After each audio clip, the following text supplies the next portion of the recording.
All right. I think we're live.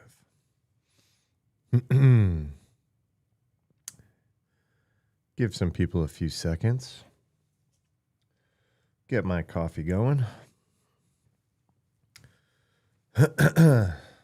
Got some news to talk about. That should be fun and entertaining.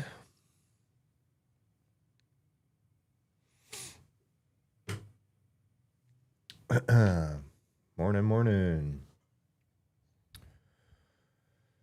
Just got back into town late last night, so that's why I didn't stream Tuesday. But we are back at it for another crazy Thursday. Thursday's my crazy day because I've got to make a lot of content.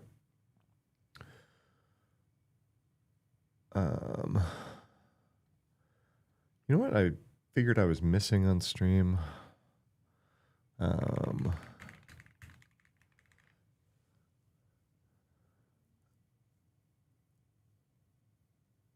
Is some music, but I'm always like worried about like copyright takedown stuff. I don't know. Anyway, how's everyone doing this morning?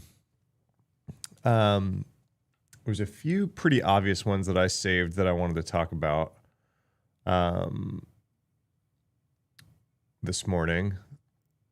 One being the WhatsApp encryption stuff. Second being some Washington Post reporters, which they just did a bunch of layoffs. But there was a story about how the FBI can't get into a bunch of reporters' phones due to lockdown mode.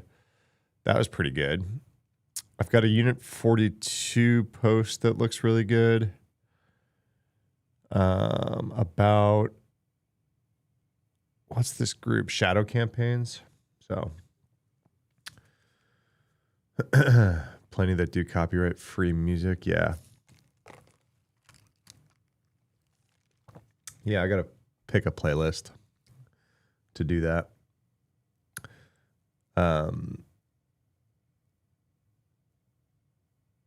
Yeah, I'm not going to mess with it while live. Oh, gosh. I got to wake up here today, guys. I got like virtually no sleep. Super stressed out this week. Having like major anxiety issues. Long story, but... Oh, yeah. Is this a playlist? Look at that. 2 hours of techno cyberpunk. Copyright free. Like it. Do we want it? Is it good? Do we care?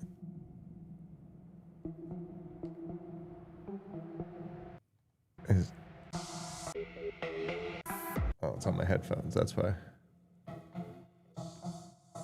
This might not be the vibe, Lee. But I'll definitely poke around. Yeah. Okay, cool.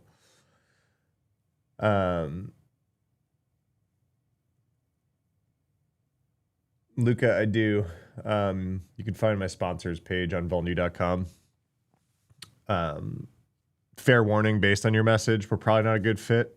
But feel free to chat. All right, guys. Sorry, I'm like waking up. Let's jump in. This one was one of the first ones that I saved that I wanted to talk about this week. No, I know, Lee. It's all good. So if you guys don't know Matthew Green, he's like one of the crypto experts. And when I say crypto, I mean cryptography, not cryptocurrency. And he's a professor at Johns Hopkins University about this stuff. And he's who I look to when anything involving like encryption or breaking into encryption or governments wanting backdoors or anything like that comes up. So one of the stories from last week was a lawsuit that was from a whistleblower from Meta that said that Meta can read all your WhatsApp messages. And I looked at that going, that's a huge claim, right? Because WhatsApp, as far as we all know, uses the Signal protocol under the hood. I say, as far as we all know, it's not open source like Signal is, right? WhatsApp is closed source, but no evidence points to the otherwise. What's up, Cheddar Bob?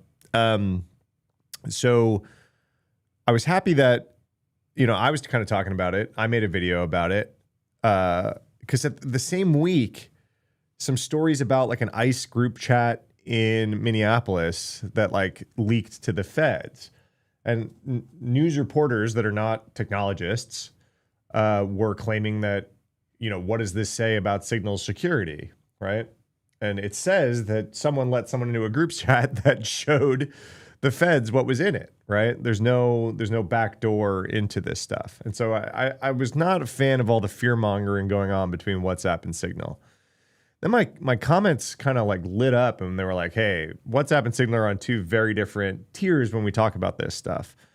And so my gut is to agree with a lot of those reactions, right? Specifically like the open source nonprofit versus, WhatsApp having to do with Meta. But when we're talking specifically about security and encryption, they're the same, right? So yeah, could there be other like privacy related Meta stuff about like who you are, like and what account you're using? Sure. But in terms of like contents of chat, if that's all we're looking at is contents of chat, then they're the same. And so I was really looking for, I haven't read this yet for what it's worth. I did kind of look at what Matt was talking about on Twitter, but I haven't read his blog post about it yet. But yeah, he kind of talks, hey, there's this crazy allegation that WhatsApp pretty much lacks encryption and that the company can read all of its users' messages. Also, WhatsApp is the most widely used messaging app on the planet, right? In the US, we don't use it too much. I don't use it at all. I don't even think it's currently on my phone. But I have used it, especially when you're talking to people internationally. It's like their app of choice, right?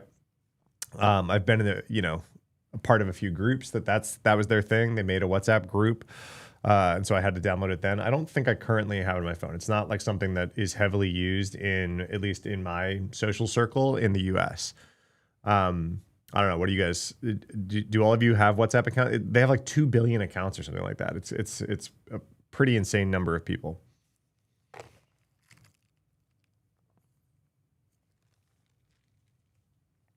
Excuse me while I caffeinate. So yeah, Matthew is usually talking about governments wanting backdoors in people's encryptions, right? But now they're claiming WhatsApp is too encrypted, since there now have been several stories on the topic, even Elon Musk. So yeah, of course, Elon comes out and is like, you guys should all check out X chat, which it doesn't even have perfect forward secrecy. So it's not even in the same ballpark. I wanted to bring up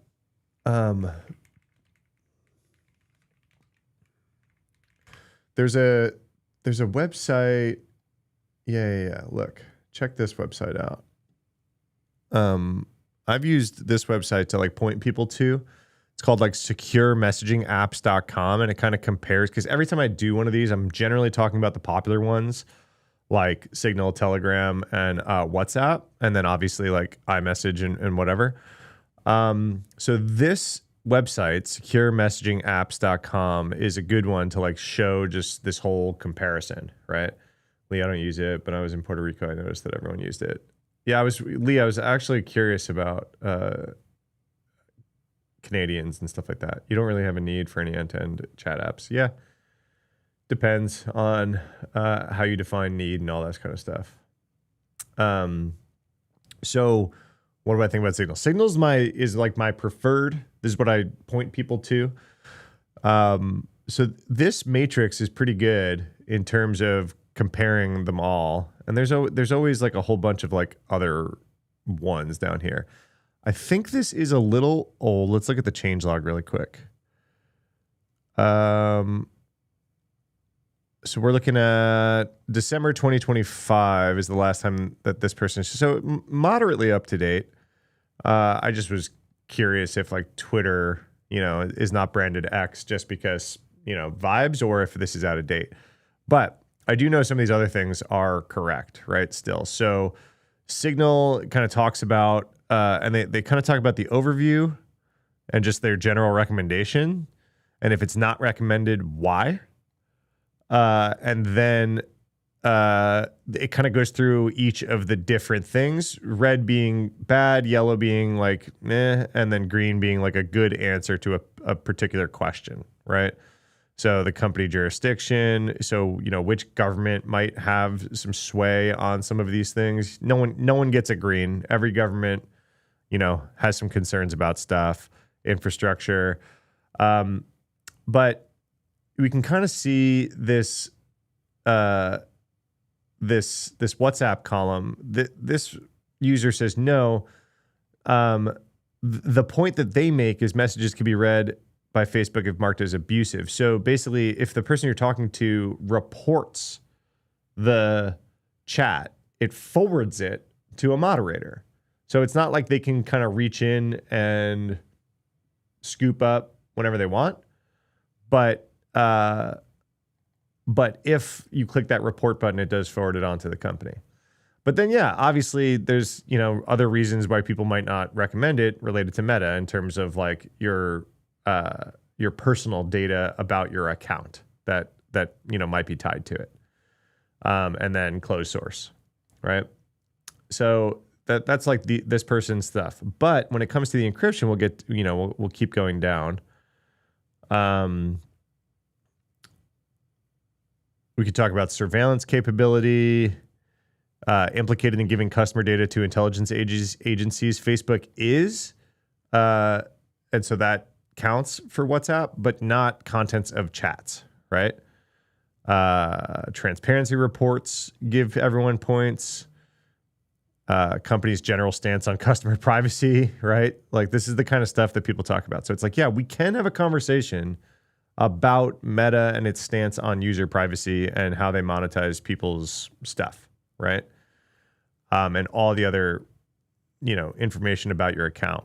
But I still want to like have an accurate conversation about like the encryption stuff. So is encryption turned on by default? This is huge because people talk about Telegram all the time. It's not. You have to like opt into an encrypted chat in Telegram. And then I think even the group chat stuff isn't like you can't do like a proper level encryption on Telegram group chats. Yeah, you want to link to this site. Like I said, caveat, I don't know how up to date this is. Why did I not copy it? Copy, paste, there. Sorry. Oh yeah, Lee got it. There you go.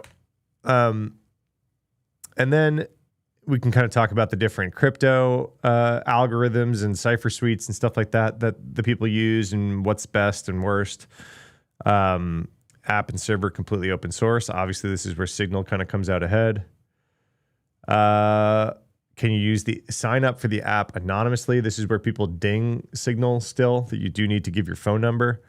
And a lot of people say Threema is better. I think that's really this bit is like the one standout for Threema. My thing is, in order to actually make use of an end-to-end encrypted messaging app, there have to be people that you want to talk to on it. And not a lot of people use Threema. So it's like, sure, maybe like technically, could be in the conversation as better than Signal, but like who the heck uses it, right? I think Session, same thing. People talk about Session and I'm like, yeah, who the hell uses it? Who could you talk to on Session? Signal has a very big user base. Anyway, so like this matrix is good, right? And it specifically talks about the difference between like the encryption stuff versus the privacy stuff. This is the other thing you could ding WhatsApp on, right? And they have gotten some heat on metadata, and especially taking backups of users' metadata. But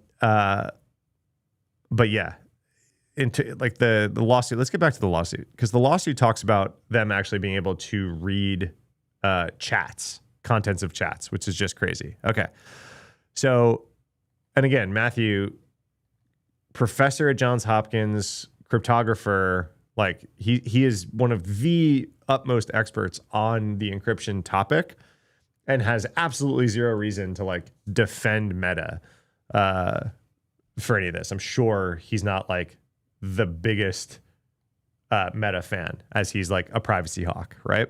But kudos to him, because as he kind of goes out, he's like, hey, this lawsuit seems like a fishing expedition, was kind of his TLDR. So our story begins with a new class action lawsuit filed by esteemed law firm Quinn Emanuel on behalf of several plaintiffs. The lawsuit notes that WhatsApp claims to use end-to-end encryption to protect its users, but alleges that all WhatsApp users' private data is secretly available through special terminal on Mark Zuckerberg's desk. Okay, the lawsuit doesn't precisely say that, but it comes pretty darn close.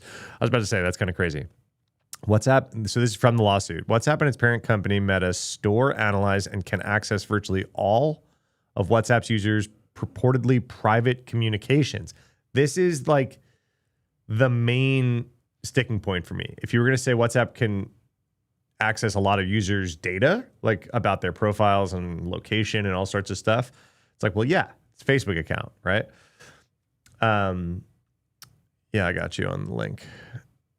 Let me paste it in chat here real quick. Boom. But when you talk about private communications, I think that's where things are going to unravel as we go through here. Senior leadership at Meta has tried over the years to prevent the dissemination of this information by siloing different teams that might be able to piece together the truth and directing them to stay in their lanes. Nevertheless, through the assistance of courageous whistleblowers, the truth can now come to light on information and belief. To this day, Meta and WhatsApp store, maintain, and access to use WhatsApp's 3 billion users, not even 2 billion users, encrypted messages. All right. So the complaint isn't very satisfying, nor does it offer any solid evidence for these claims. Nonetheless, the claims have been heavily amplified due to by predictable figures such as Elon, and then Pavel is the head of Telegram. So they compete with Meta and WhatsApp, right? Like between X and X chat rolled out encryption stuff, but not as good as Signal Protocol. And then Telegram is a whole nother story. Both of whom coincidentally operate competing messaging apps. Making things a bit more exciting, Bloomberg reports that U.S. authorities are now investigating Meta, the owner of WhatsApp, based on these same allegations. All right, cool. I honestly wouldn't put it past Meta to put something in the protocol to tell a device to send the clear text on demand, even if using the Signal Protocol most of the time. Yeah. Like, Lee, I don't think anyone would be like, staking their neck on Meta not doing something like this. And I think that's why this headline could catch all the attention that it did, because it's like, oh yeah, I mean, Cambridge Analytica, and like there's lots of Meta stuff that we could talk about, right? The part that, and like why I kind of give Matthew the kudos here is him being a privacy focused person has no reason to not say exactly what you're saying, but we don't have any evidence of that, right? Unless this lawsuit goes through and within discovery, other stuff comes out.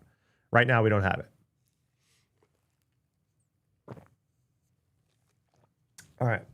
Alternatively, you could save yourself a lot of time and read the next 5 sentences, which contain pretty much the same amount of factual information. The plaintiffs, users of WhatsApp, have all used WhatsApp for years. Through this entire period, WhatsApp has advertised that it uses end-to-end encryption to protect messages' content, specifically through the use of the Signal encryption protocol. According to unspecified whistleblowers, since April 2016, WhatsApp, owned by Meta, has been able to read the messages of every single user on its platform, except for some celebrities. One thinks of the Ghostbuster court documents, embed tooling in the mobile app to decrypt and read Snapchat data. Yeah. There's like all, I mean, they went and acquired a VPN company just to spy on Snapchat data, right? The other bit here, just FYI, like I've talked to the WhatsApp team a few times, and I've learned that they're a little bit more firewalled off from Meta than I originally thought. WhatsApp does kind of operate a little bit more independently than I realized, which makes sense. They were pretty, they're pretty big on their own right without getting too wrapped up in Facebook, right? So in the complaint, Meta and WhatsApp's claim that they do not have access to the substance of WhatsApp users' communication is false, as the whistleblowers here have explained. WhatsApp and Meta store and have unlimited access to WhatsApp encrypted comms. And the process for Meta workers to obtain that access is quite simple. A worker need only send a task request via Meta's internal system to a Meta engineer with an explanation that they need access to the messages for their job. The Meta engineering team will then grant access, often without any scrutiny at all, and add the worker's workstation. And the worker's workstation will then have a new window or widget available that can pull up any WhatsApp user's message based on the user's user ID number, which is unique to a user, but identical across all Meta products. Once the Meta worker has this access, they can read user's message by opening the widget. No separate decryption step is required. WhatsApp messages appear in widgets commingled with widgets containing messages from unencrypted sources. Messages appear almost as soon as they're communicated, essentially in real time. Moreover, access is unlimited in temporal scope, with Meta workers able to access messages from the time the users first activated their account. So not even like, oh, now I'm sitting in your chat. All right. The internet has mostly divided itself into people who already know these allegations are true because they don't trust Meta. And of course, Meta can read your messages. And a second set of people who also don't trust Meta, but mostly think this is unsupported nonsense. Since I've worked in end-to-end encryption for the last 15 years, I've specifically focused on the kinds of systems that drive apps like WhatsApp, iMessage, and Signal. I tend to fall in the latter group, but that doesn't mean there isn't nothing to pay attention to here. This is why I wanted to read this, right? Because it's a totally valid claim if there's evidence to this, right? So like, let's see. Sounds like search warrant compliance. Yeah, that's what like these kinds of features would be built for. I just was of the camp that I didn't think that Meta could provide contents of chat even if law enforcement asked, right? That's like one of the whole end-to-end encryption things is like, even if a 3-letter agency shows up, we can't do anything for you. Hence, in this post, I'm going to talk a little bit about the specifics of WhatsApp encryption, what an allegation like this would imply technically, and if we can verify that things like this are true or not verify, and more generally, I'll try to add some signal to the noise. Full disclosure, back in 2016, I consulted for Facebook for about 2 weeks to help them with the rollout of encryption in Facebook Messenger. From time to time, I talk to the WhatsApp engineers about new features they're considering rolling out. I don't get paid for this. They once asked me if I'd consider signing an NDA, and I told them I'd rather not. Okay, good disclosure. Doesn't sound like a huge conflict of interest. 2 weeks of consulting 10 years ago. What's end-to-end encryption? How does WhatsApp claim it? All right, I don't want to go through this on stream real quick, right? Like, Signal protocol, we got it, right? So the most important point here is that the keys required to decrypt messages exist only on the user's device. This is like the crux, the cornerstone of the Signal protocol, right? So a lot of things can be encrypted in transit, whatever it is. But if the servers have the keys to decrypt that stuff, as well as the endpoints, then the 3-letter agency can show up and compel you, or an engineer could do it for whatever reason they want. The whole point of end-to-end is that that would be impossible for the company to do, right? And that's what the Signal protocol, that's the crux of the Signal protocol, right? So even a malicious platform provider or a hacker of Meta servers should never be able to read the content of the messages. Due to WhatsApp's huge scale, the adoption of end-to-end encryption on the platform was a very big deal. Not only does WhatsApp encryption prevent Meta from mining your chat content for advertising or AI training, the deployment of this feature made many governments frantic with worry. The main reason was that even law enforcement can't access encrypted messages sent through WhatsApp. To the surprise of many, Coleman Acton made a convert to Facebook CEO Mark Zuckerberg, who decided to lean into the new encryption features across many of the company's products, including Facebook Messenger and optionally Instagram DMs. You can turn an Instagram DM into an end-to-end encrypted chat, right? All right. Encrypted messaging. And what? It's they're sized by monthly active users. That's interesting. Wow, Signal's still super small compared to even Telegram. The decision is controversial, making it has not been cost-free. The deployment of encryption in Meta's products has created enormous political friction with the governments of the US, UK, Australia, India, and EU. Each government is concerned about the possibility that Meta will maintain a large number of messages they cannot access even with a warrant. Yeah. This is why we like this, right? Okay. Are we sure WhatsApp is actually encrypted? Could there be a backdoor? This is what I was looking to read specifically. The best thing about end-to-end encryption, when it works correctly, is that encryption is performed in an app on your phone. In principle, this means that only you and your communications partner have the keys. And all of those keys are under your control. While this sounds perfect, there's an obvious caveat. While the app runs on your phone, it's a piece of software. And the problem with most software is you probably didn't write it. Well, now we all just vibe code our own apps, right? In the case of WhatsApp, the application software is written by a team inside Meta. This wouldn't necessarily be a bad thing if the code were open source and outside experts could review the implementation, but unfortunately, WhatsApp is closed source, which means we cannot easily download the source code, see if encryption is performed correctly or performed at all. Nor can you compile your own copy of the WhatsApp app and compare it to the version you download from the Play or App Store. You can actually do these things with apps like Signal. Right. While the company claims to share its code with outside security reviewers that don't publish routine security reviews. None of this is really unusual. In fact, it's extremely normal for most commercial apps. But it means that you are, to some extent, trusting that WhatsApp is not running a long con on its 3 billion users. If you're a distrustful, paranoid person or a security engineer, you'd probably find the need for this trust deeply unappealing. Yeah. So I think this is where a lot of people fall, right? Probably a ton of you in chat as well, right? What's up, Roman? Given the closed source nature of WhatsApp, how do we know that WhatsApp is actually encrypting the data? The company is very clear in its claims that it does encrypt. But if we accept the possibility that they're lying, is it at least possible that WhatsApp contains a secret backdoor that causes it to secretly exfiltrate a second copy of each message? So, Lee, this is what you were talking about. Or perhaps just the encryption keys.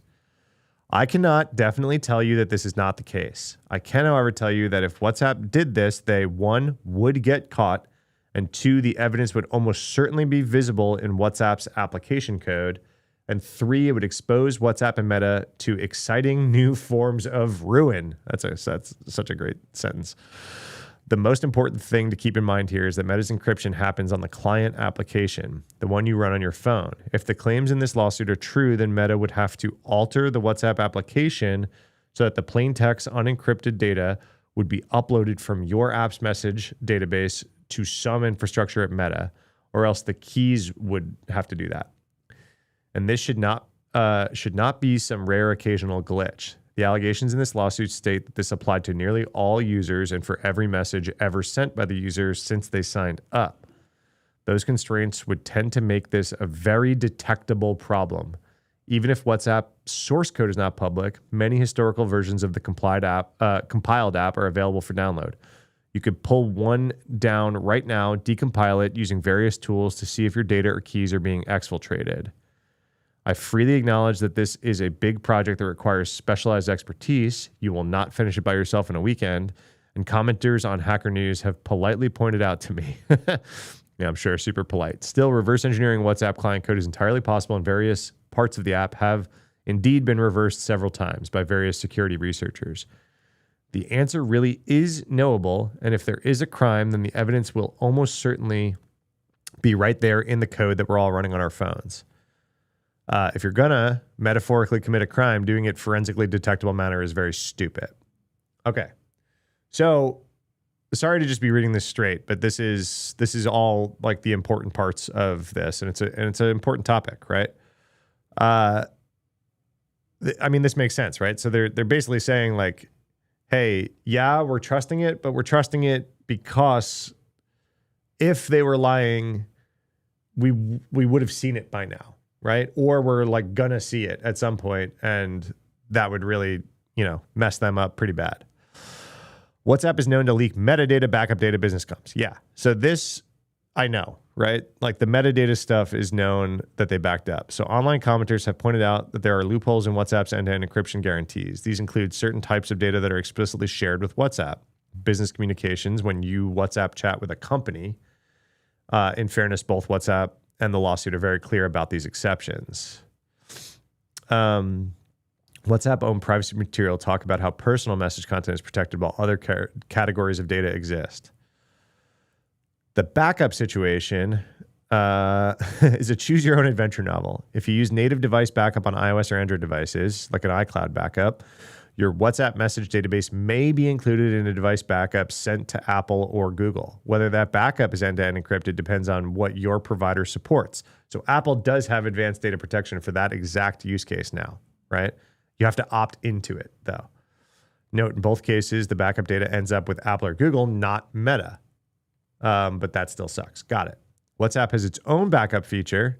More than one way to do it. WhatsApp supports end-to-end encrypted backups that can be protected with a password or passkey. And it reduces what cloud providers can read, but introduces new key management recovery assumptions. Importantly, even if you think backups are a mess, and they often are, this is still a far cry from effortless and universal access alleged in this lawsuit, which would probably not work the way that their backup stuff is architected. And then these AI features, but that's recent. The lawsuit says from 2016, right? Trusting trust. When I speak to lay people, I like to keep things simple. I tell them that cryptography allows us to trust our machines, but this isn't really an accurate statement of what cryptography does for us.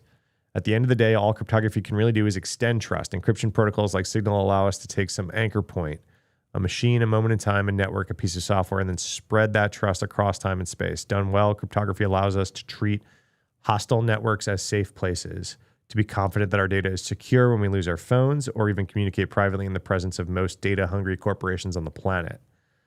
I like that. I like that. I actually got into a bit of a debate. I was traveling this week with some other people, some other security people, and I was saying how I refuse to take a VPN sponsor on my channels, right? Not that I'm like super anti-VPN, but I say most VPN's marketing is that they are a security tool and that public Wi-Fi is the hacker's playground and that you need to protect yourself by using this VPN product. And that's just not true, right? And this is kind of what he's talking about here is, hey, you know, if that was true, everyone at every hotel, Starbucks, or plane would be getting hacked constantly, right? Most people aren't using a VPN and are logging into their private services on public Wi-Fi networks. And this isn't a free-for-all going on right now. So because of stuff like this, like we know what TLS can do. VPNs can be a privacy tool, right? If you don't want your ISP to know what websites you're going to or whatever it is. And if we're talking about data collection, I understand it. But when we're talking about, you know, security of like whatever, and someone was like, well, yeah, but I still wouldn't like log into my bank on like the hotel Wi-Fi without a VPN. And I was like, I did this morning. Like, why not? Like social engineering is the attack vector, right? You can pop up a captive portal, make it look like something it's not, and trick somebody. But if I know that I'm using like the verified iOS app for whatever I'm using, it doesn't matter. They're using the most modern version of TLS. We're good. We good.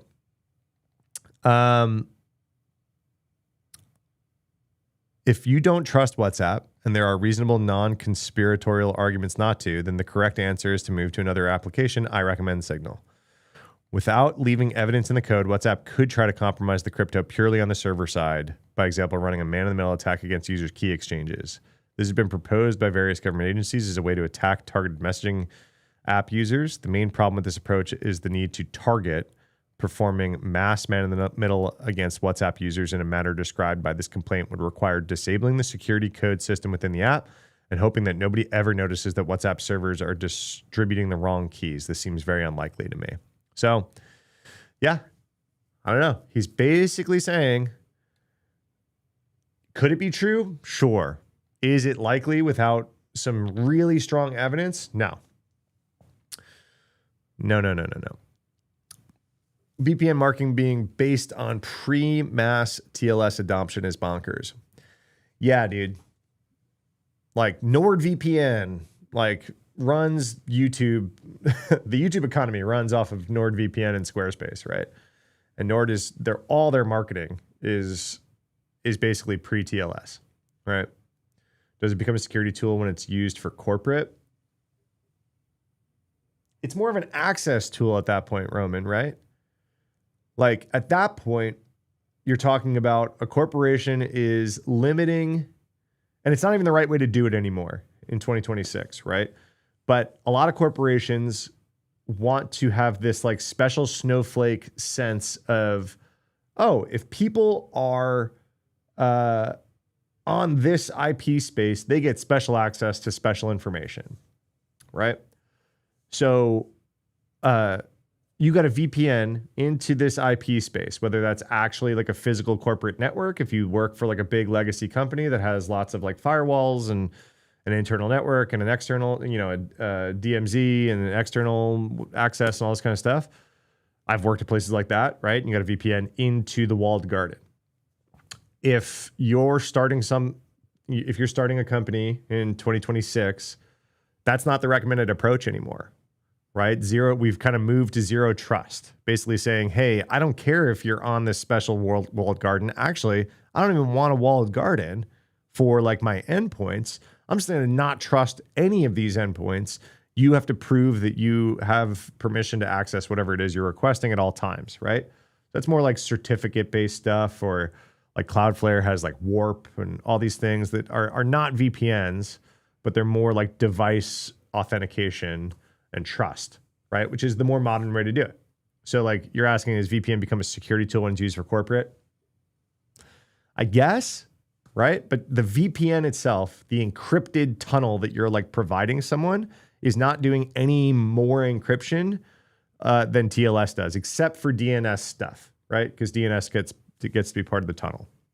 So like, if you're worried, if your threat model says, I can't let this internet provider that I'm currently on, whether it's your house or public Wi-Fi, they can't know what website I'm going to, then yeah, right? You need to figure something out. But that's never the way that these things are marketed, right? The marketing is very like, protect yourself from hackers stealing your passwords. Not possible with TLS today. There is one big caveat that I heard recently that was the first time that I was like, oh, okay, that's like a good point.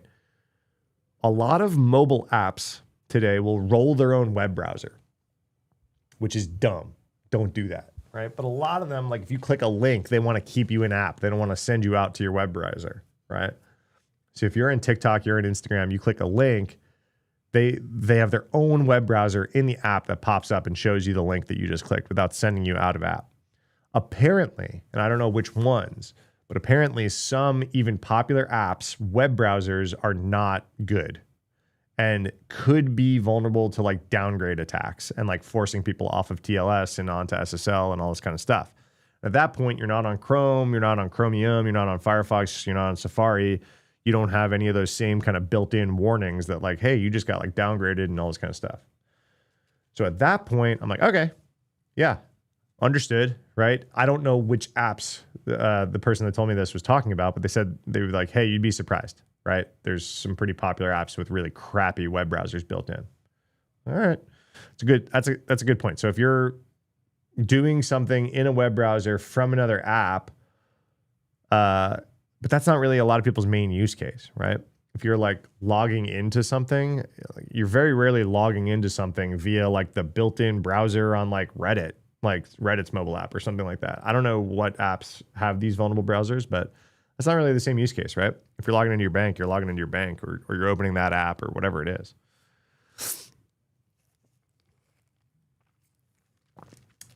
You know. All right. Well, thanks for tolerating me reading that a little bit more verbatim. I think it's an important topic that we're all chatting about. What else? Nordman guest appearance when?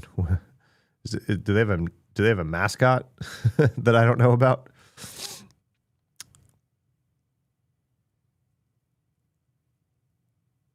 All right, here's a topic I wanted to cover as well. If you guys haven't been following the whole Claude bot, Molt bot, OpenClaw, explosion lately, one of the main points, and I talked about this in my CloudBot video, one of the main actual security concerns here is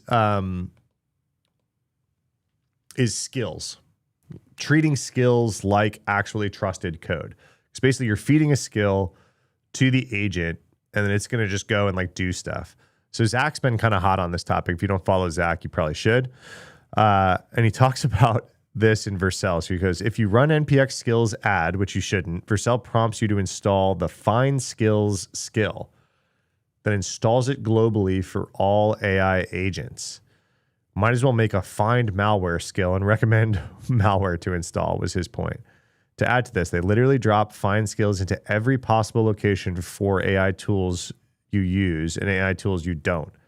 I don't use Cursor, for example, but here we are. Find skills is in his Cursor directory, right? So this is the kind of stuff that we got to be really wary about when we're doing AI agent-y things.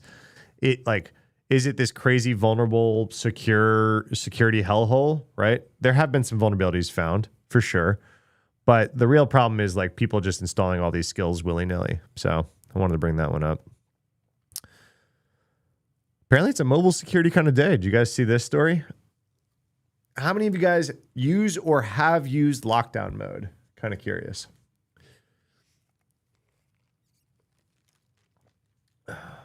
I have used it. Never. I have used it. But I do not actively use it.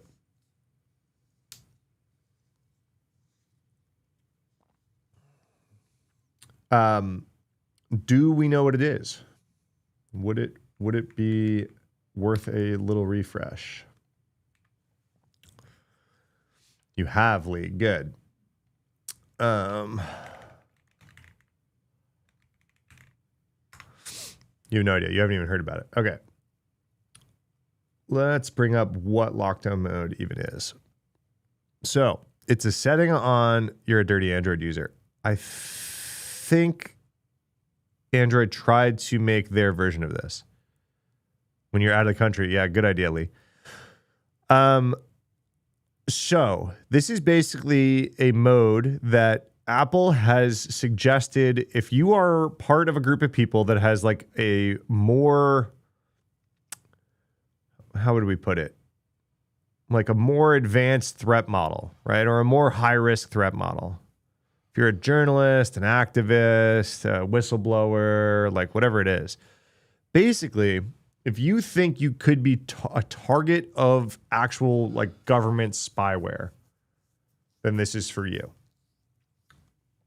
So it makes it, the unfortunate part is you lose a lot of like creature comforts, right? So like a lot of things that make your iPhone feel like an iPhone start to not feel like it anymore.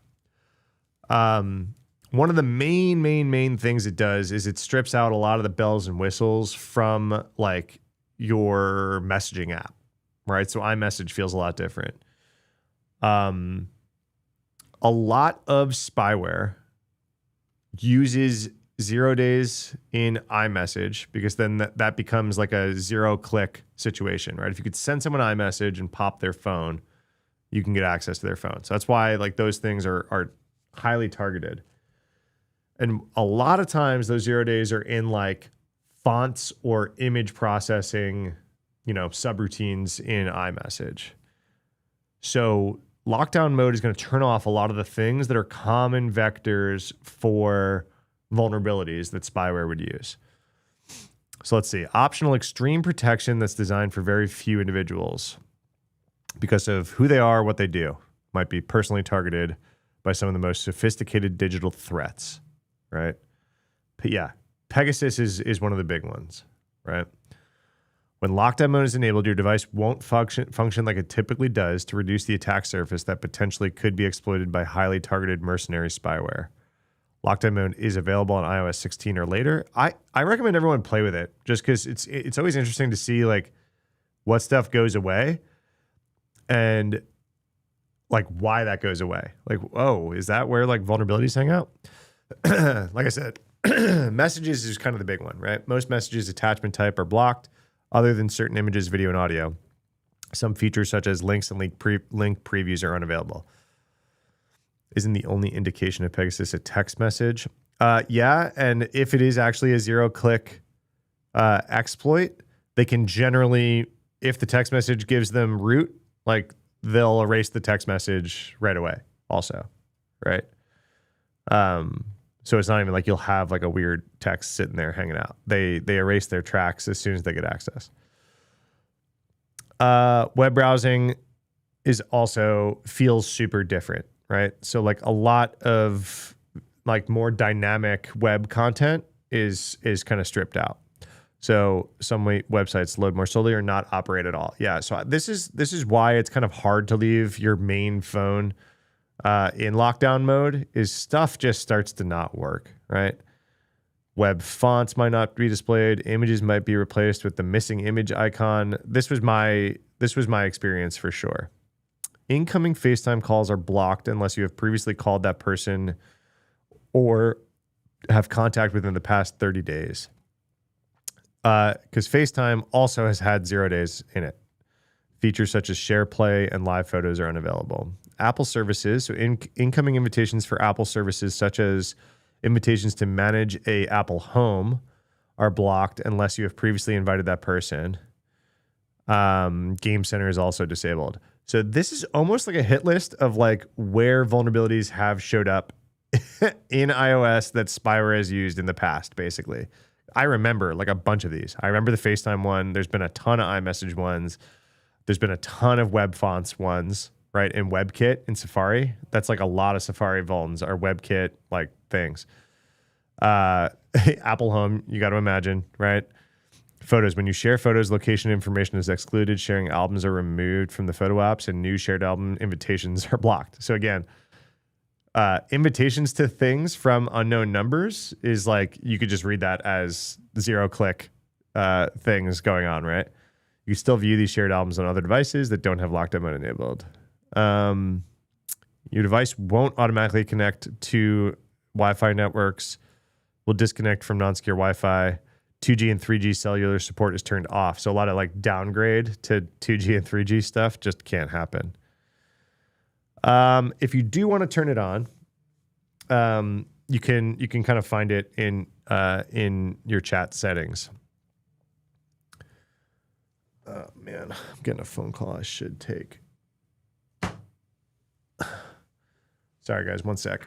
I do have to take this. Hello?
Sorry, fam.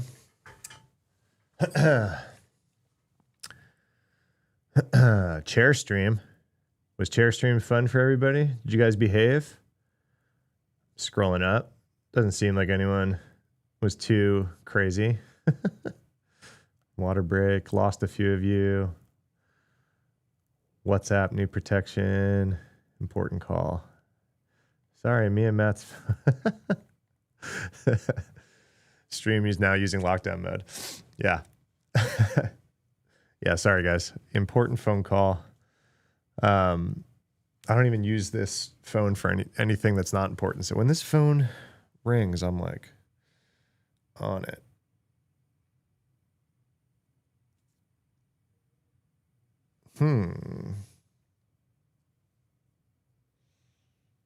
That's a weird one.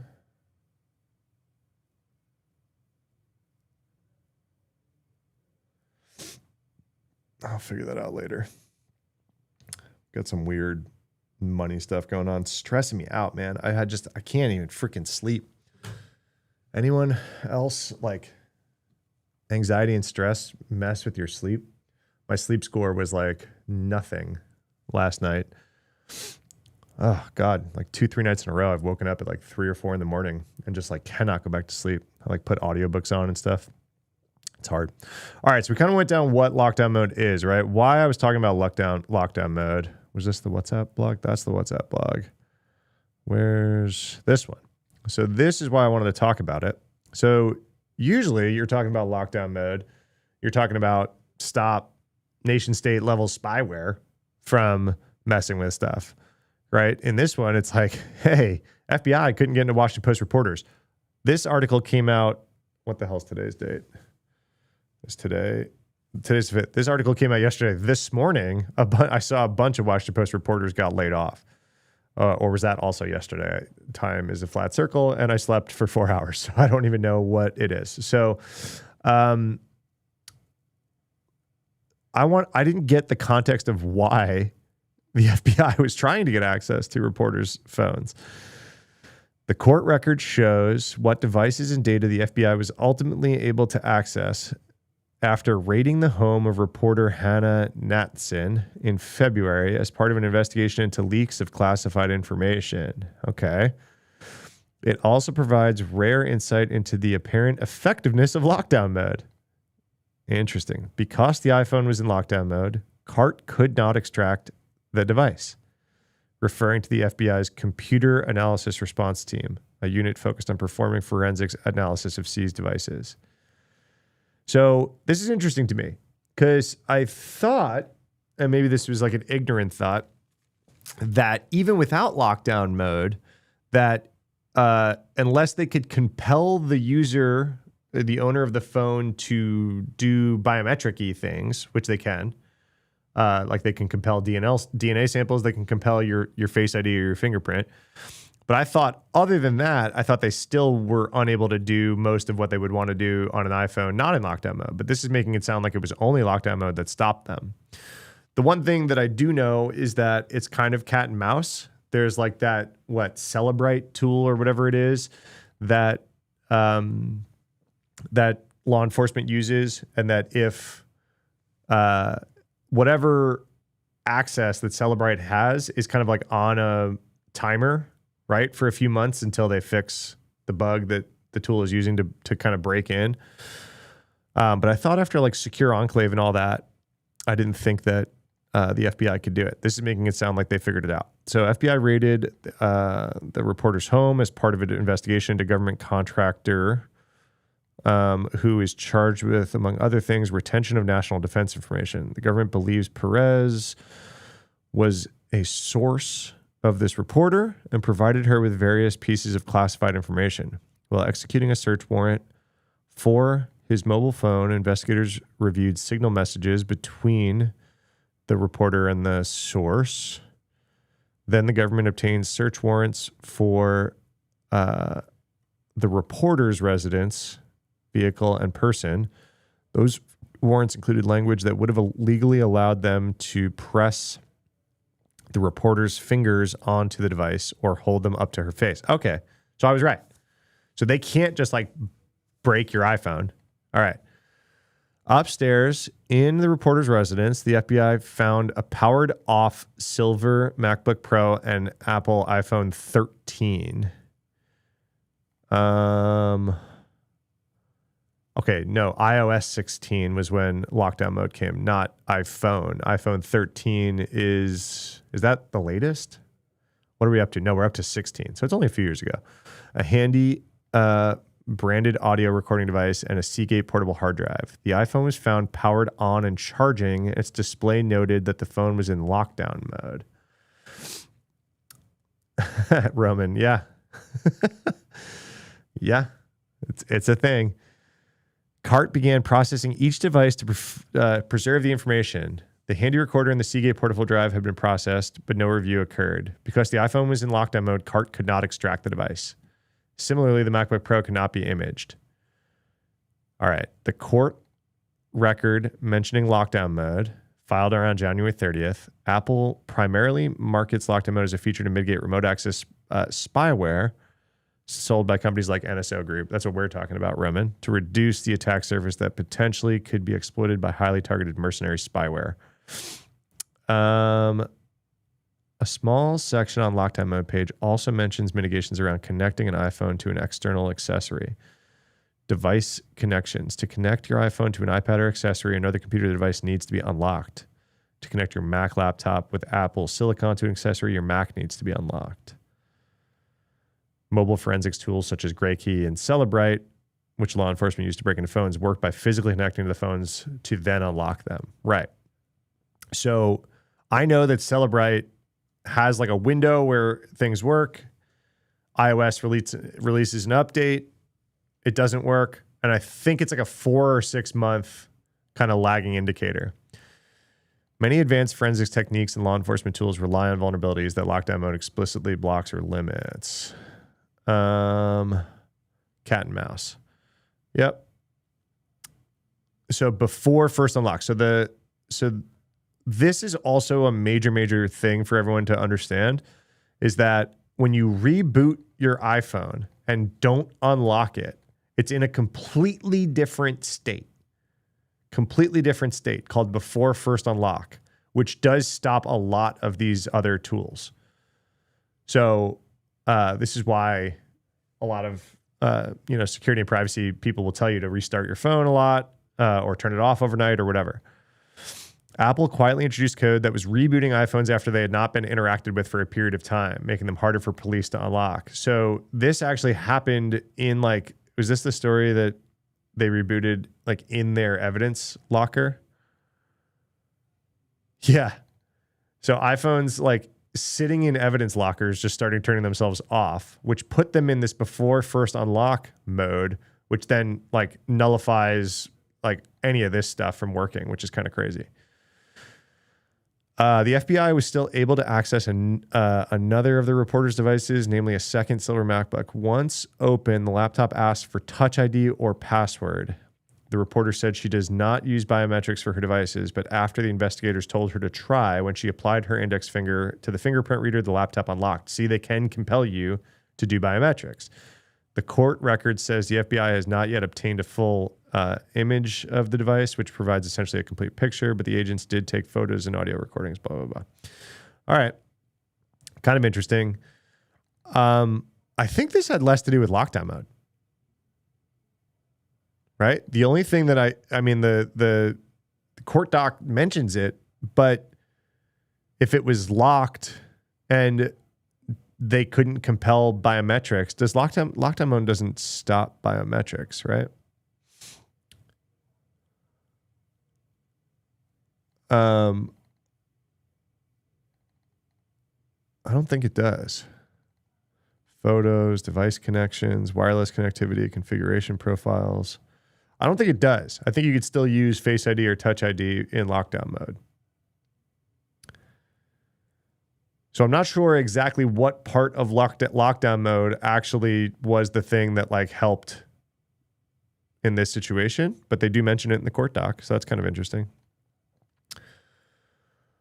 I did want to talk about this shadow campaigns report from Unit 42 came out this morning. What up, Kilobyte? Good morning. God, my eyes are burning. I gotta once I get off stream, I'm gonna try to finish my newsletter as soon as possible for tomorrow morning because I gotta go freaking lay down. 4 hours of sleep after a day of travel like that ain't enough.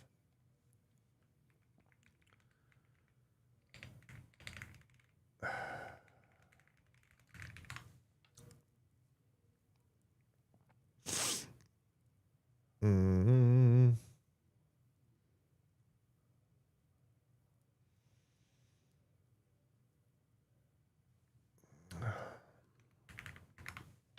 Probably the USB part where you have off before USB devices connect. Yeah, maybe.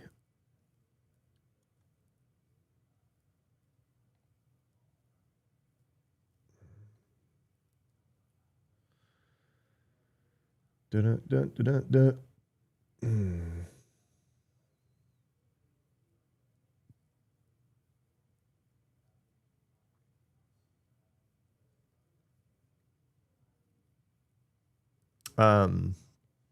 Sorry, just keeping an eye on something. For what it's worth, the automations portion of shortcuts can be triggered on connected to power, and lots of those tools supply power over the USB port when connected, so you can get creative. Interestingly. And yeah, it might be the connected device part in lockdown mode, but yeah, that's probably it. If they're stale, Apple reboots them. Yep. We covered that when we were talking about it, that it happened when they rolled that update to iOS 18. All right. I want to talk about this shadow campaigns stuff. We refer to this group activity as shadow campaigns. High confidence that, the easiest name to remember ever, TGRSTA 1030, state-aligned group that operates out of Asia. Over the past year, this group has compromised government and critical infrastructure across 37 countries. 1 out of every 5 countries experienced a critical breach from this group in the past year. Does anyone know? Let's see. What is this group called elsewhere?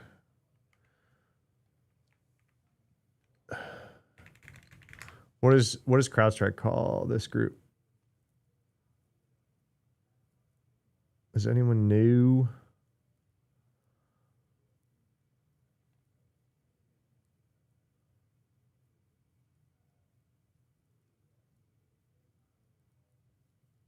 No, I don't know if there is another name. This might be a specifically tracked by Unit 42 one. All right. Giggly Panda. Yeah, I was trying to figure out if I knew the other name, right? If there's an APT number or another name. We refer to this group of activity as shadow campaigns. Okay. Given the scale of compromised significance of these organizations, we've notified impacted entities. So what's the recent stuff? Between November and December, we observed the group conducting active recon against government infrastructure with 155 countries. So all of them. Oh, okay. There's their UNC number. That doesn't jump out at me either.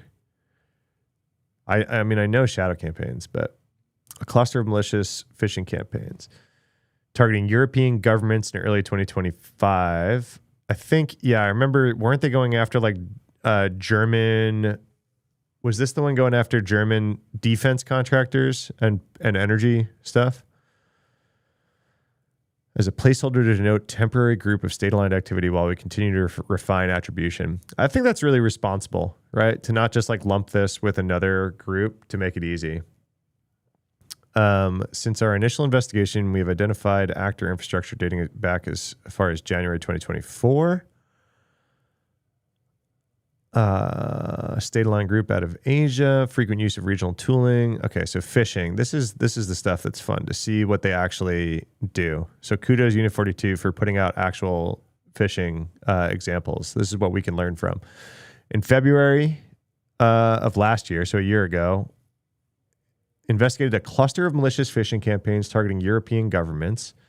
These campaigns followed a pattern of being sent to government email recipients with a lure of ministry of or department reorganization and links to malicious files.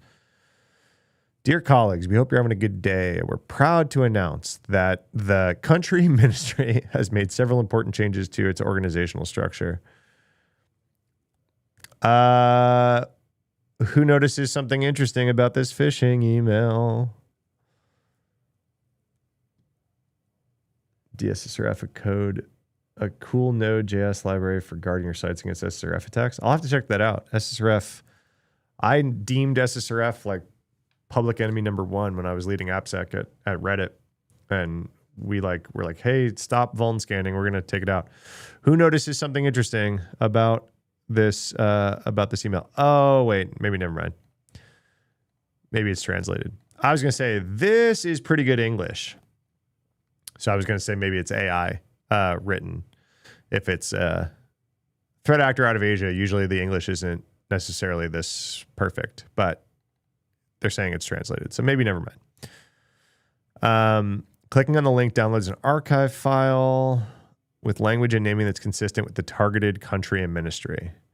We assessed that an Estonian government entity identified the campaign and uploaded one such zip archive to public malware repo. So like VirusTotal or something. Estonian file name was that. This translates to changes to the organizational structure of the police and border guard. And then this is the malware that they loaded.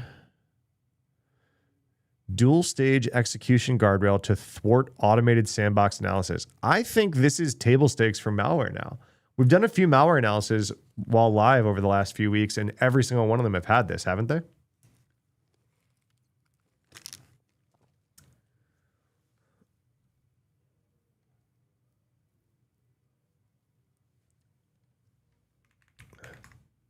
I'm pretty sure like every single one that we've looked at has had this, like, let's make sure that a security person isn't the one looking at us.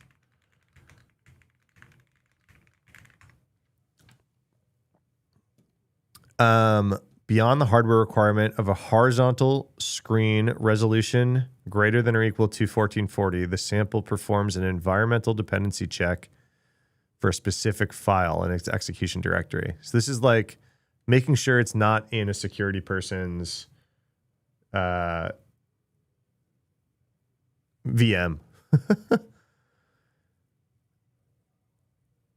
In this context, the absence of auxiliary file. Okay. The narrow selection of products is interesting. It's unclear why the actor chose to only look for these specific products.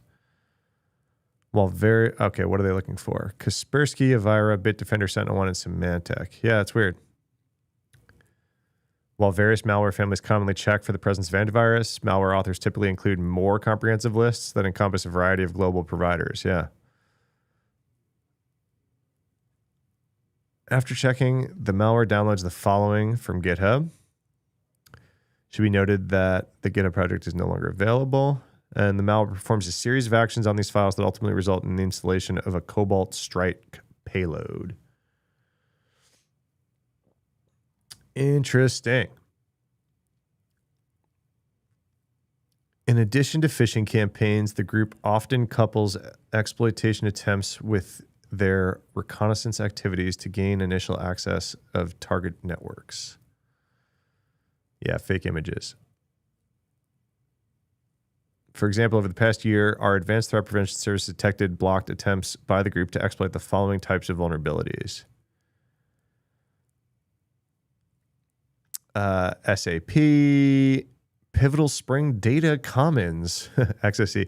Does anyone remember when XML entity injection came out? Man, this, if you were a bug bounty hunter when you figured out what XE was, this shit was everywhere. I know a lot of bug bounty hunters who paid their bills that year with just that vuln. Microsoft Open Management Infrastructure, RCE, D-Link, remote code execution, Exchange Server remote code execution. So this is kind of interesting, right? So like usually malware just does malware things, but at this point, the group often couples exploitation attempts with their reconnaissance activities to gain. Oh, so this is besides phishing. All right, I missed that part. So I thought, I was like, wait, if you're phishing and then malware, why the hell are you then exploiting vulnerabilities? You're already on the box. They don't test or deploy any 0 days. However, we assess the group is comfortable testing and deploying a wide range of common tools. Super, super interesting. So instead of just phishing and malware, this same group uses these vulnerabilities to try to poke around. C2 frameworks, deploying Cobalt Strike payloads. vShell is a Go-based C2 framework. The group often configures its web access on 5-digit ephemeral TCP ports. There's a pretty detailed report here. Unit 42. See, this is a threat intelligence report. Does anyone remember the Anthropic threat intelligence report talking about how China was using Claude to like hack everyone? And we got none of this information. This is threat intel. Introducing ShadowGuard. During the investigation, we identified the group using a new Linux kernel rootkit, ShadowGuard. That's terrifying. The sample that we discovered is an extended, an eBPF rootkit. I haven't read what eBPF stands for in years. That just absolutely broke my brain. Rootkit designed for Linux systems. At this time, we assessed that the use of this rootkit is unique to this group. eBPF backdoors are notoriously difficult to detect because they operate entirely within the highly trusted kernel space. This is why eBPF is powerful at what it is. This is what I tell some people that are looking to get into security, if they're looking to stay like really technical and getting into like threat hunting, like figuring out eBPF is like a superpower these days. A lot of security tooling relies on it. So like really knowing what's going on with it under the hood and like why it's so powerful to be able to monitor what's going on the kernel is really, really useful. eBPF programs do not appear as separate modules. Instead, they execute inside the kernel's BPF virtual machine, making them inherently stealthy. All right. Well, this is really good new information. This backdoor leverages eBPF technology to provide kernel-level stealth, process hiding, file and directory hiding, allow listing. And then here's some IOCs, network structure, victim facing. The group routinely leases and configures its C2 servers on infrastructure owned by a variety of legitimate and commonly known VPS providers. Yep. Relays, proxies, upstream. So this is, I mean, we've been talking about this stuff for a while. They like these top level domains. And global targeting. This is really detailed. We don't need to sit and read all this, but I'm kind of interested in any of their successful campaigns. Perhaps the most pronounced recon occurred on Halloween when we observed connections to at least 200 IP addresses hosting government of Honduras infrastructure. The timing of this activity falls just 30 days prior to national election, in which both candidates signaled openness to restoring diplomatic relations with Taiwan. Always.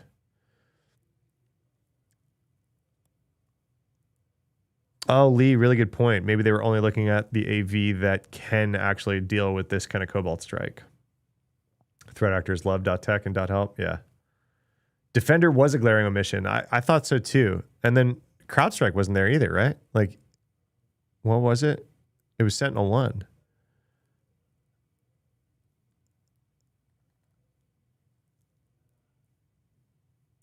That's kind of weird, right? Defender's a pretty obvious missing one. And then CrowdStrike also, you would think.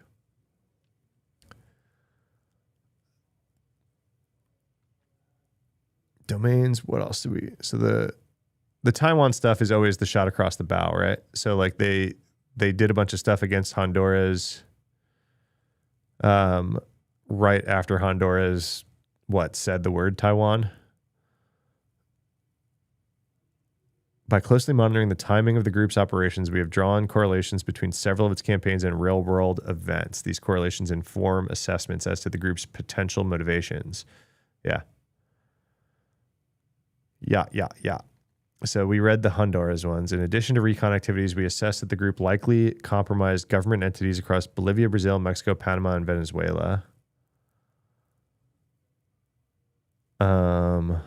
compromised the network of Bolivian entity associated with mining. Interesting. Brazil group compromised Brazil's Ministry of Mines and Energy. Okay. Rare earth mineral disruption. That's pretty crazy if that is what winds up going down. In early November, the U.S. International invested $465 million in a Brazilian rare earth provider. So Unit 42, I think Unit 42 is the one drawing these connections of like, hey, this major thing happened right around the time some threat actor activity happened. Compromised two of Mexico's ministries, very likely associated with international trade agreements. Latest plan to impose tariffs on certain goods. Wow. This is pretty wild. This is very, very active and widespread. Within 24 hours of the trade probe announcement, this group popped some ministries. In December 2025, reports stated that local health authorities destroyed a monument, prompting immediate condemnation from some leaders and calls for investigation. Coincidentally, around the same time, we saw this threat actor group likely compromise government infrastructure. That's wild. Venezuela, the U.S. operation. This operation resulted in the capture of the president and his wife. In the days that followed, so we knew this, and we knew that the U.S. did some cyber command stuff leading up to that operation. In the days that followed, this threat actor conducted extensive recon activities targeting at least 140 government-owned IP addresses. So recon. And then we further assessed that as of Jan 4, the group likely compromised an IP address that geolocates to a Venezuelan industrial technology facility.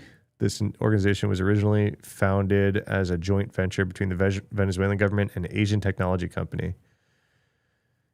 Interesting, man. This is really interesting, like ties to geopolitical stuff straight to basically cyber warfare. And like everywhere, not just like, oh, you know, US, China bickering at each other. Czech president, Germany, Brazil, Venezuela. It's nuts. The recon stuff usually happens right around some major event. And then in addition to recon, we assess the group likely compromised government entities in countries across Cyprus, Czechia, Germany, Greece, Italy, Poland, Portugal, and Serbia. Geez, this report is freaking good and detailed. Sorry, did I put it in chat yet? This is what we're talking about.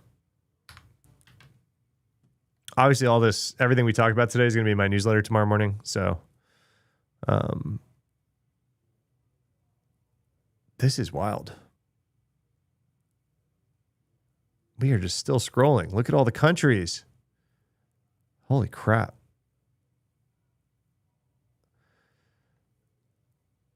It remains an active threat. The group primarily targets government ministries. Over the past year, this group has compromised government and critical infrastructure. And then that's it. They're just like, yeah, and that's it. That's what's happening. All right, what else we got? What else we got for today that I'm going to throw in the newsletter? Romanian oil pipeline operator disclosed cyber attack. Italy claimed cyber attack of Russian origin, pelting Winter Olympics. That's interesting.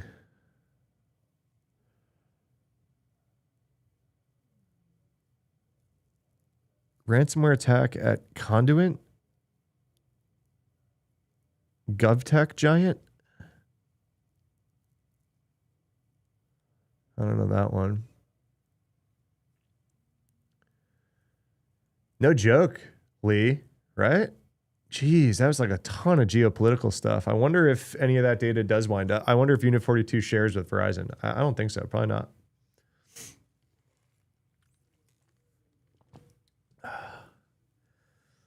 How to use OpenClaw safely.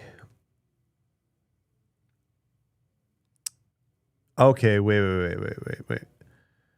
How did I not have this one queued up to talk about? So this Notepad++ thing, like, it just feels like a nothing whatever attack. I don't think we're getting a lot of details. Let's read. I heard this Rapid7 had more details than Notepad++'s disclosure. If you guys haven't seen my video on this or read the blog, basically the gist is Notepad++ didn't get hacked. Some of their users hyper-targeted a nation state, I think they said China, hacked the hosting provider that Notepad++ used for their update domain. The domain that served their updates was compromised at the hosting provider level to then give a malicious fake update to just certain users. Everything I just said is like, I think sophisticated gets overused in cybersecurity when it comes to breaches. Everything I just said, hyper sophisticated, right? We haven't heard the last of this. I want to know who was targeted. I want to know some of this other stuff about like what they actually used for a lot of this. I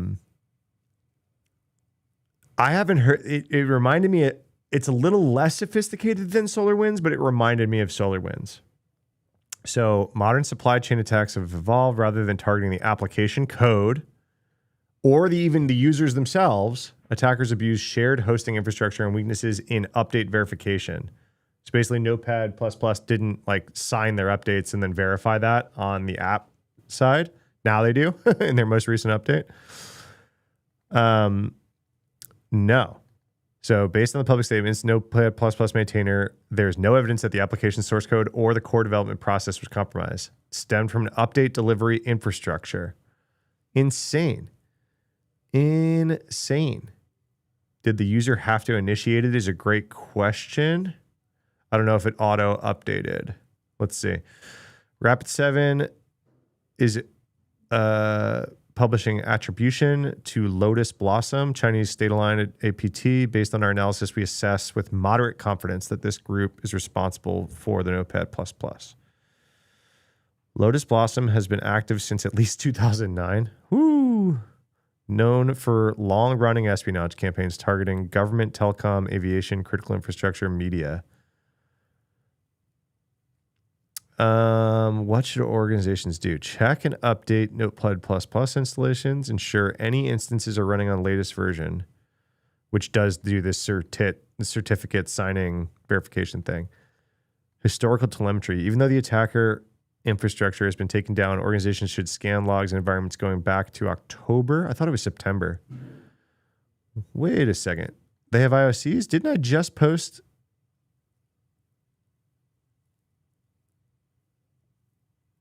Oh. IOCs of what the threat actor does once they're on. Interesting. So Notepad++ came out and said, hey, we don't have IOCs because our hosting provider got hacked, which is weird, right? Like they said that they looked through the server logs and they don't see anything. This is wild. Analysis of the update exe. Command and control, Bluetooth services exe. That's a DLL sideload. Bitdefender submission wizard. DLL sideload, man. This is like what malware does nowadays.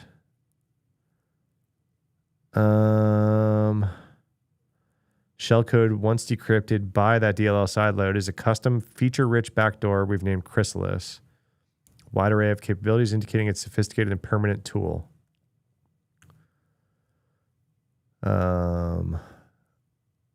Decryption, main module, API hashing. We don't have to do the deep malware analysis right now. I don't know if my brain is firing on enough cylinders to do all that. This is why updates should be cryptographically signed. Exactly. And now they are. Notepad++ just changed that. But yeah. Information gathering in C2 comms. Response. Okay, so we do have IOCs here. Notepad++ was like, we don't have any IOCs. I think they were talking about IOCs of their compromise because they didn't get compromised. But these are IOCs of like what the attacker does once they've got the malware onto their target's device, I guess. Gosh, detailed malware analysis. Okay, I'll put this one in chat too.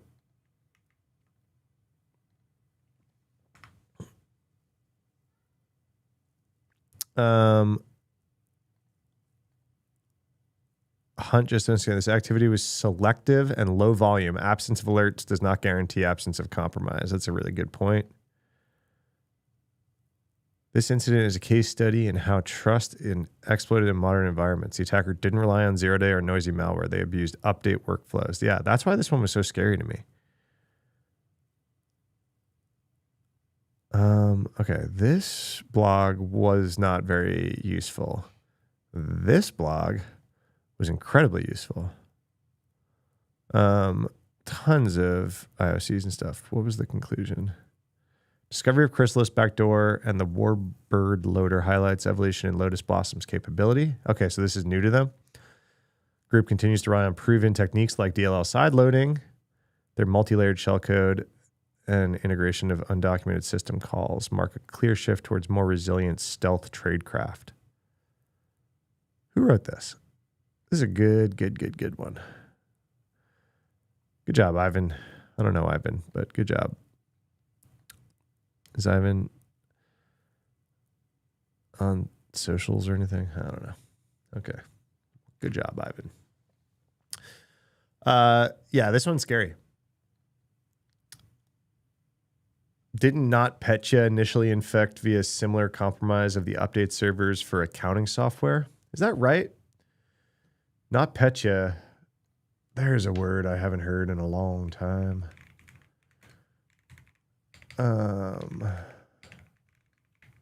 Let's see.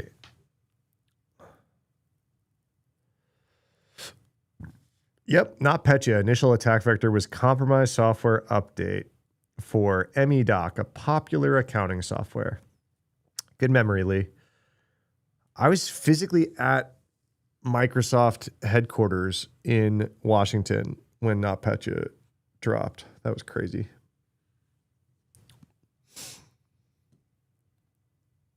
I haven't heard that word forever. Nice. Nicely done. All right. Let's see. What other news do we got? Substack discloses security incident. Hacker leaks data. That's not good. Newsletter people. Yeah, NotPetya is total flashbacks. What's up, Bill? 700,000 Substack user records. Substack, popular subscription-based publishing platform. The company has begun sending notifications to inform users security incident, email addresses, phone numbers, and internal metadata. Not the craziest. Evidence of a problem within our systems that allowed unauthorized third parties to access limited user data without permission. No evidence that the compromised information has been misused. Email, phone number, name, user ID, Stripe ID, profile picture. Yeah, all right. I mean, good to know. Nothing crazy. Right after WannaCry. Yeah, Marcus floats around in our social group now.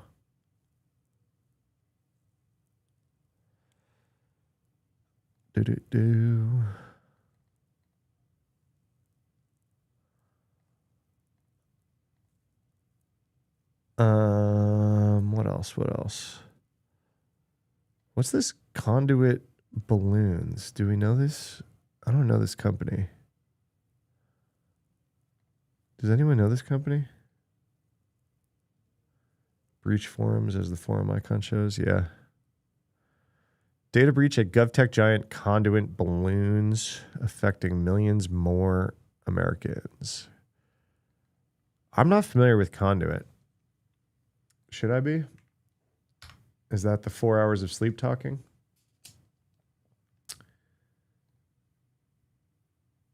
No, they just look like a company. I would have no idea what they do.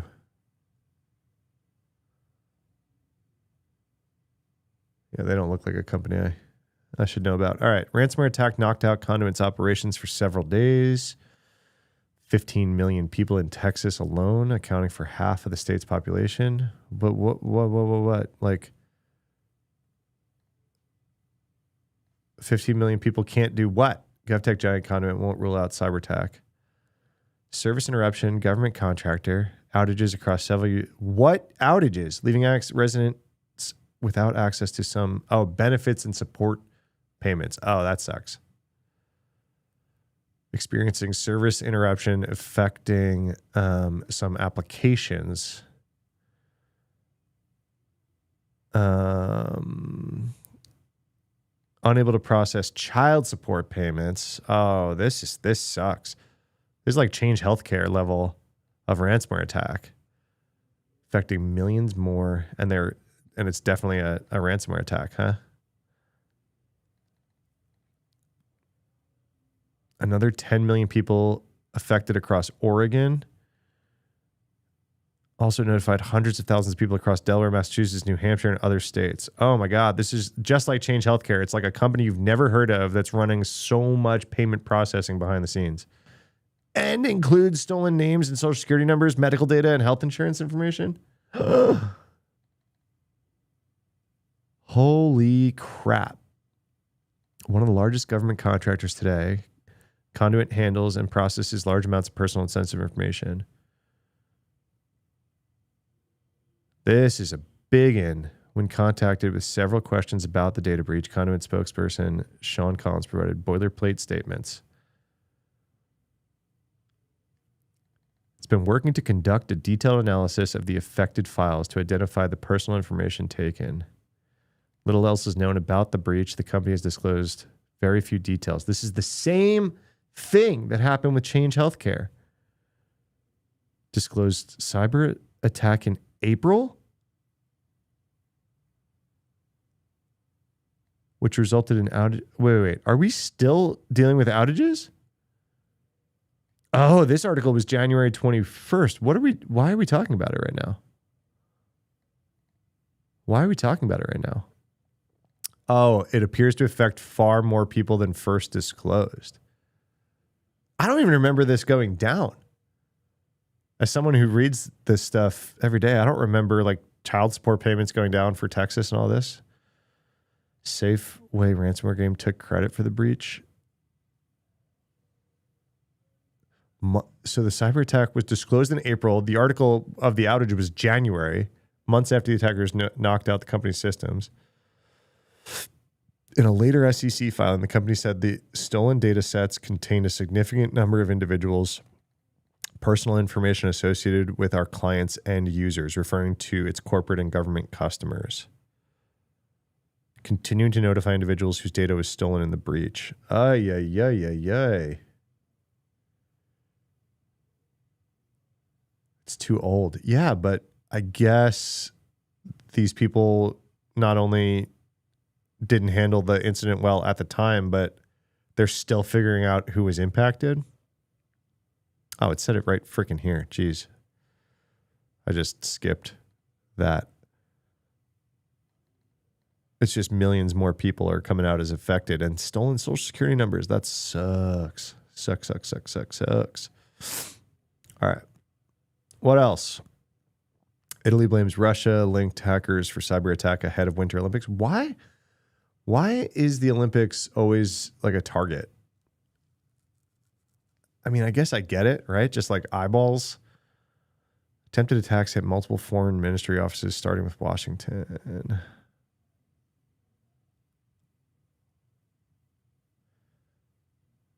The Italian government's pro-Ukrainian policy means the support for Ukrainian terrorists is punished with our DDoS attacks. Who cares?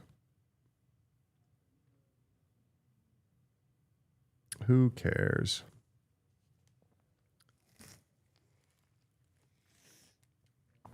Oh, I'm getting Twitch spam. Block. DSSRFs, Galaxy, you've asked me to look at this. DSSRF.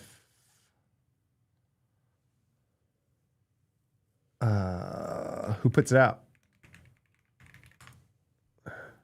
Vercel? Oh, that's super cool. Vercel puts it out. Is that what you're talking about?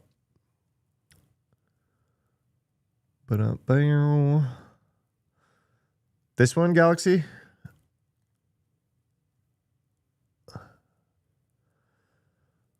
I'm not a huge Vercel fan.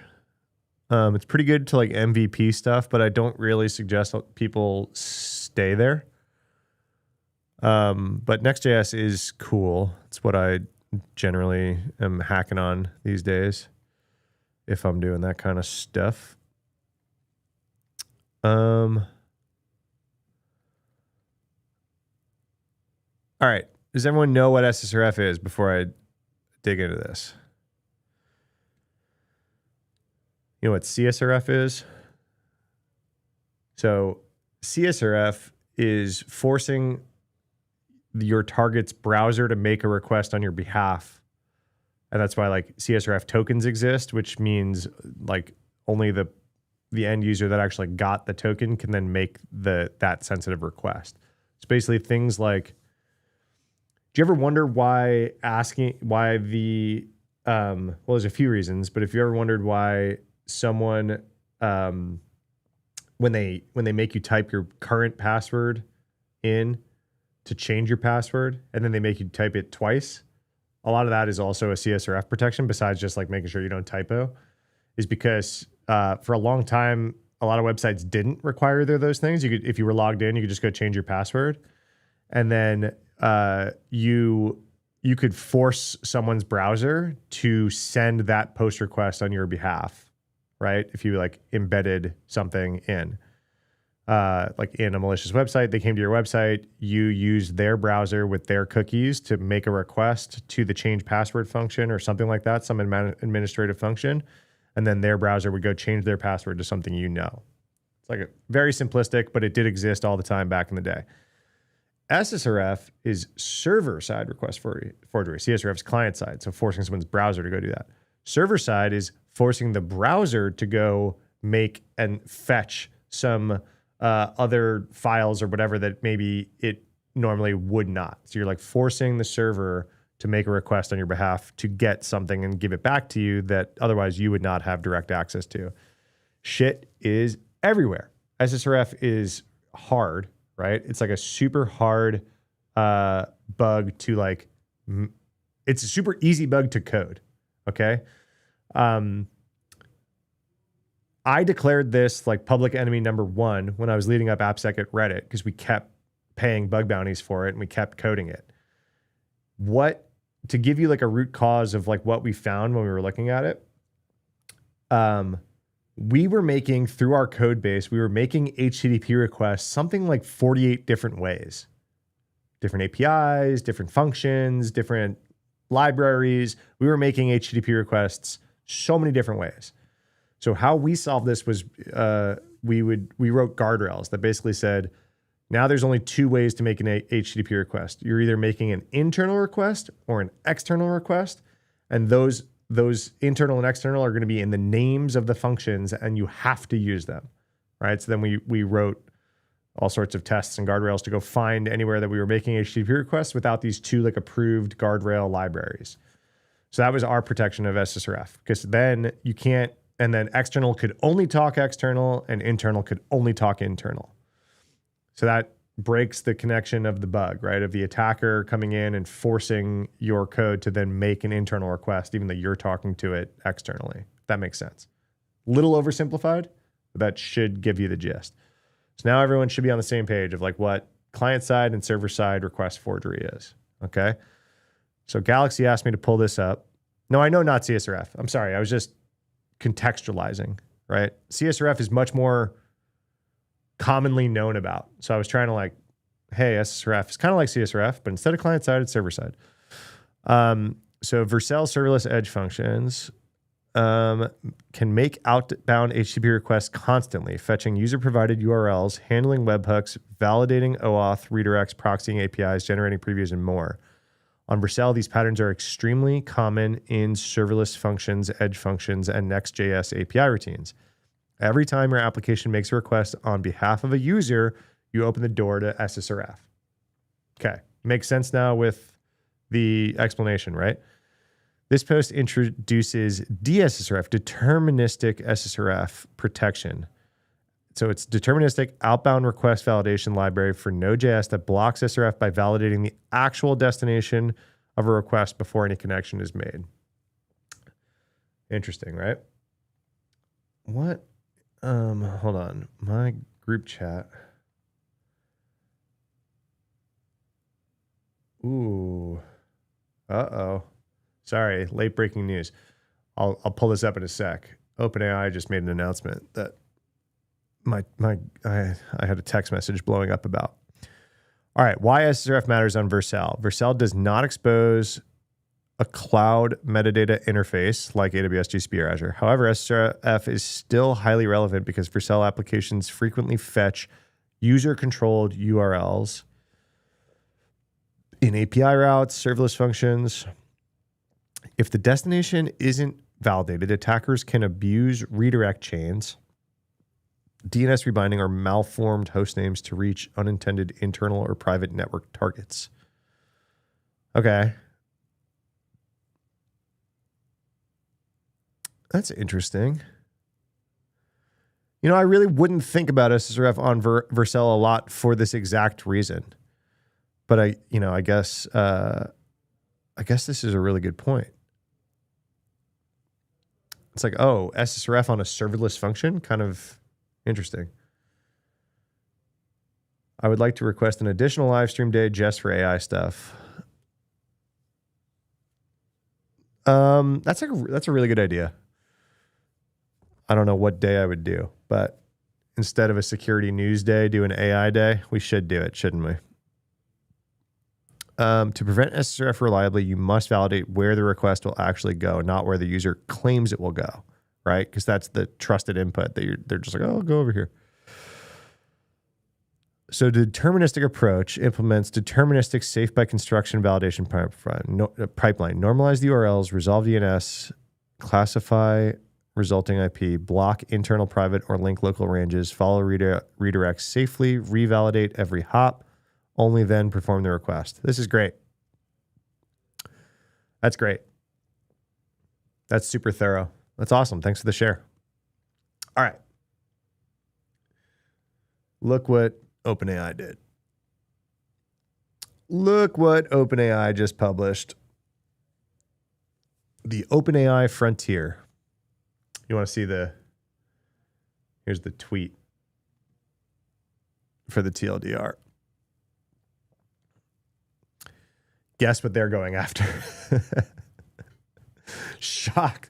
The shock of the century for everybody. OpenAI decides Claude Cowork was too competitive and ClaudeBot was too competitive, is what I'm guessing, right?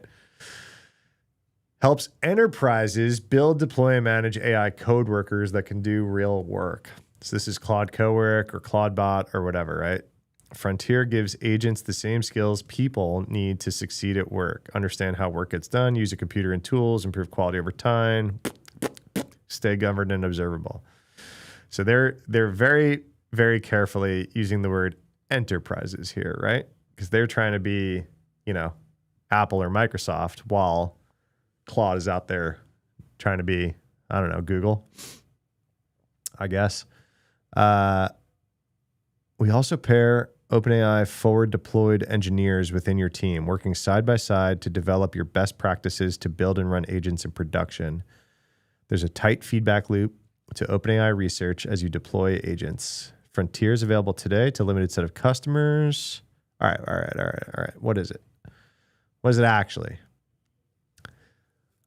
1 million businesses over the past few years. Global investment company deployed agents to end-to-end across sales process to open up over 90% more time for salespeople to spend with customers. That's a big claim to not give exactly how, right? Very large energy producer agents helped increase output by 5%, add billions in additional revenue. This is happening for AI leaders across every industry. Pressure to catch up is increasing. What's slowing them down isn't model intelligence, it's how agents build it. Guys, have we been watching me for a few months? What have I said? I said, GPT-6 isn't going to save us, right? Claude Sonnet 6 isn't going to save us, right? It's not the next model becoming the next supermodel. It's all about scaffolding and context management. So that's what they're talking about. Agents, how they're built, how they run. All right, so what's Frontier? Let's open the other tab real quick too. Let's see what their splash page looks like. Okay, we'll get to that in a sec.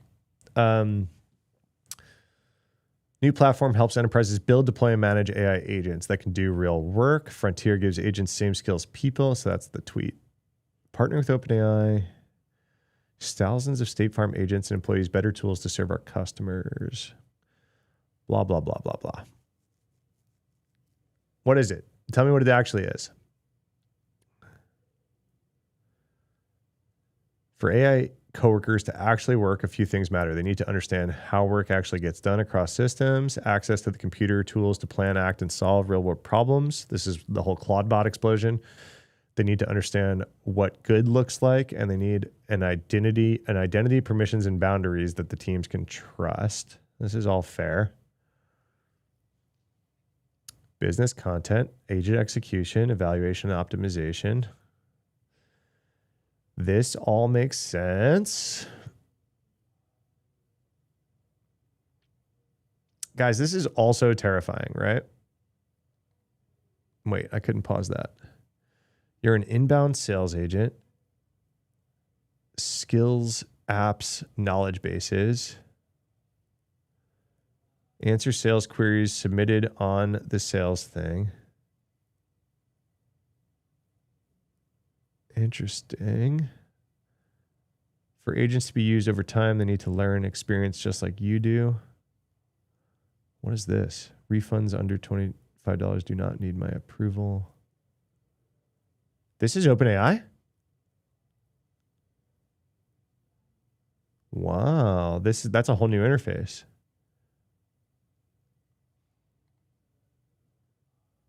That's a whole new interface, right? Cases blocked, paused. Inbound sales agents. Oh, these are apps. Interesting. This is the part I'd be concerned about, right? Is like you're just hooking it up to everything. This is what's going wrong with OpenClaw stuff. This whole interface is new. Active agents, users across all agents, tasks completed. That's all new. That's all net new web stuff. How it works. AI coworkers. Huh. All right. I was hoping for some more like detail, technical detail. This seems more like press release. Like, you can trust us. I just want to see it.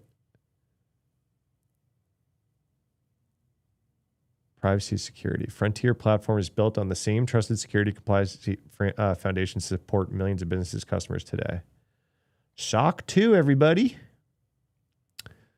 Yeah, SOC 2 doesn't mean jack when it talks to, you're like handing over all your API keys to an AI agent. Startups.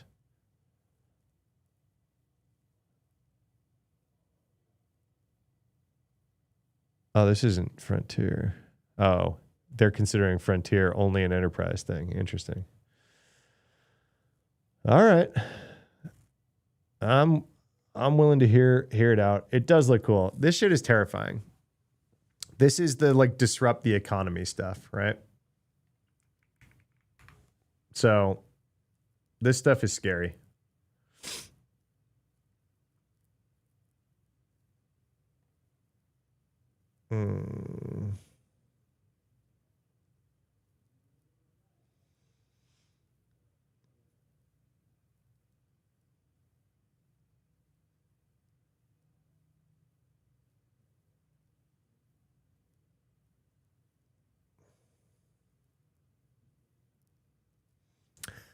Um,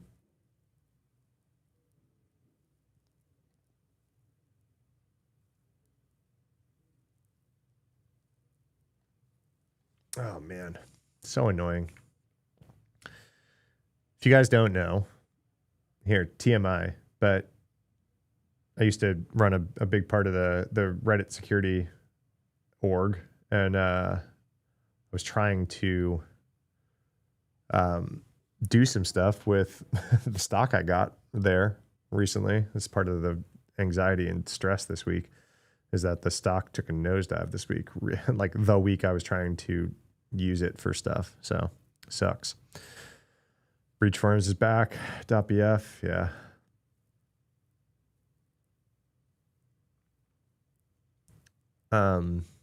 Sorry, distracted. So annoying. So annoying. Researchers uncover vast cyber espionage operation, dozens of governments worldwide. Oh, that's the Unit 42 thing. Cool.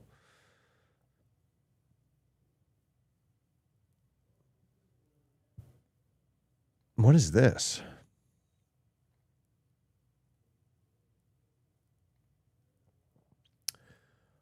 What is this? Sophisticated recovery scam, evidence from a live investigation into legal services impersonation. AI-assisted content generation. Large-scale recovery scam network, 100-plus domains with law firms representing primary impersonation target. Confirm that this is a live and expanding global operation. Observed utilization of techniques and methodologies to evade broad detection. How to recover your fraudulent funds. Oh, man, that's a fake site. That's a good fake site. It's even got the little customer support.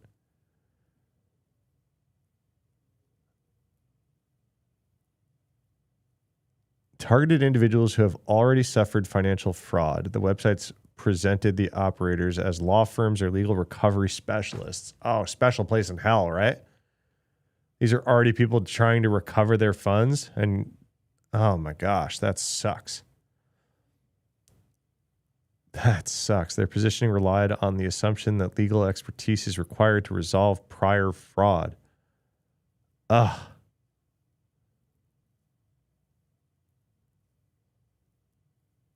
Oh, that sucks. What does the news say about this?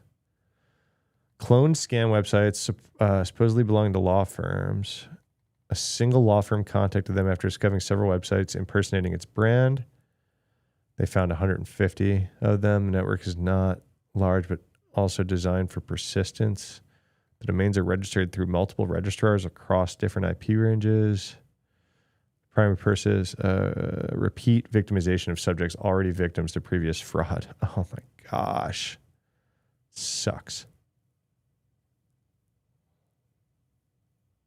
AI-powered scam. Yeah, that sucks.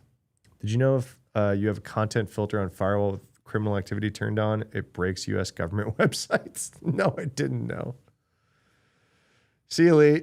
Thanks for hanging out. Oh, God. Guys, I'm sorry I'm dragging today. 4 hours of sleep just ain't it. What else? What else we got? We can cover a few more news stories before I hang it up. Try to go write the newsletter.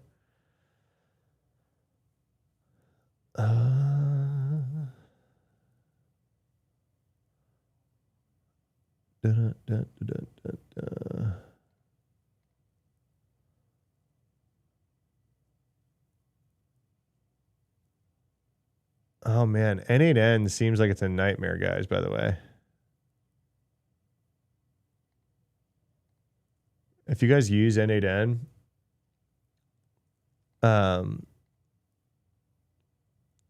this is like the third or fourth major vuln.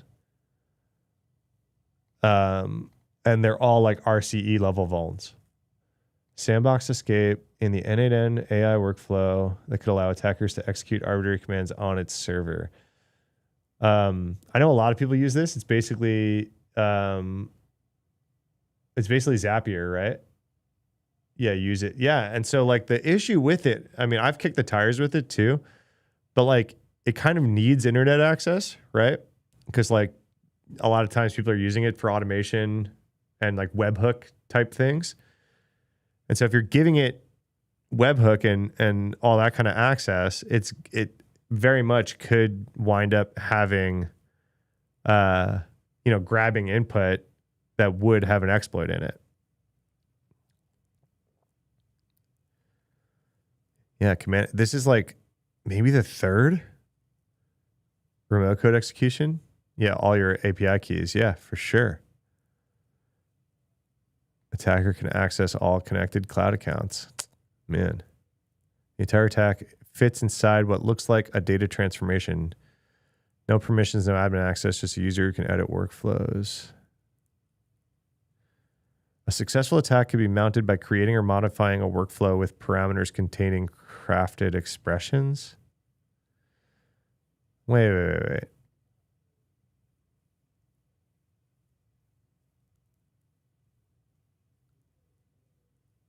Does that mean you need to be able to make a workflow? So it's saying you don't need to be admin, but you need to have a user account.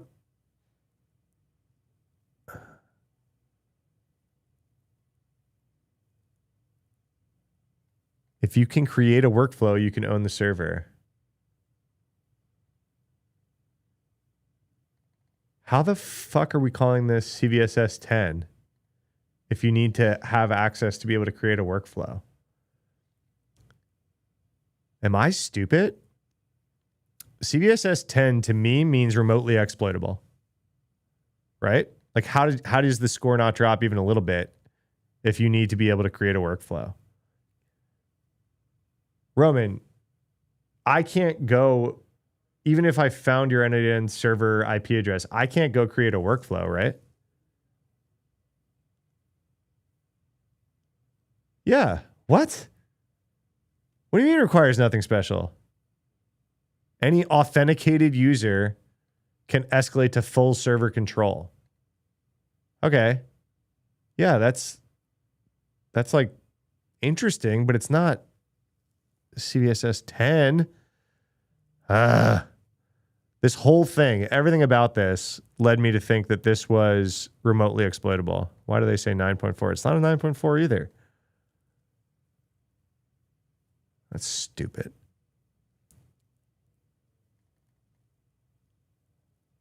Armed with compromised secret. Yeah, this is dumb. So annoying. I mean, cool, interesting. I don't think anything with a 9 should be authenticated users either. You know what I mean? Those high scores, to me, mean remotely exploitable. But who am I? What do I know?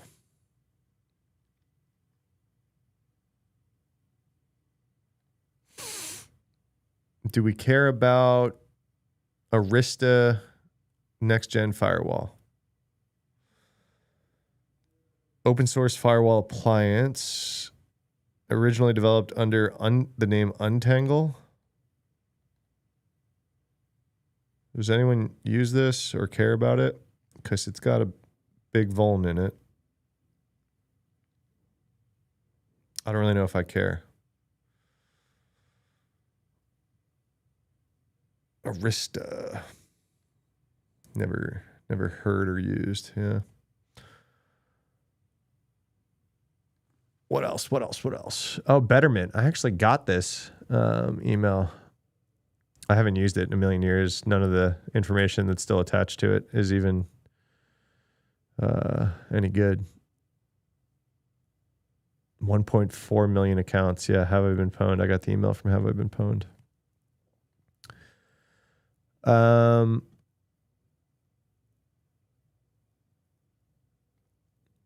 I forgot to even look at what data is impacted. Emails, names, and location data also includes date of birth, physical address, phone number, and device information. Yeah. Super old information for me. Arista, you never heard of either? Yeah, me neither. Looks like it's an open source tool, but it's ZDI found a RCE in it. Cloud sovereignty is no longer a public concern. Man, some of these sponsored articles showing up in my RSS feeds. You got to weed through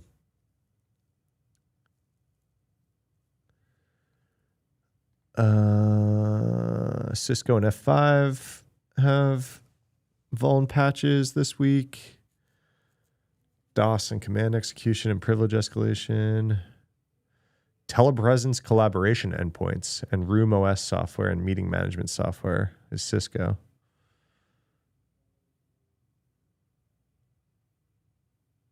F5, Big IP and Nginx. Oh, low severity stuff. Not that interesting. Just more patches.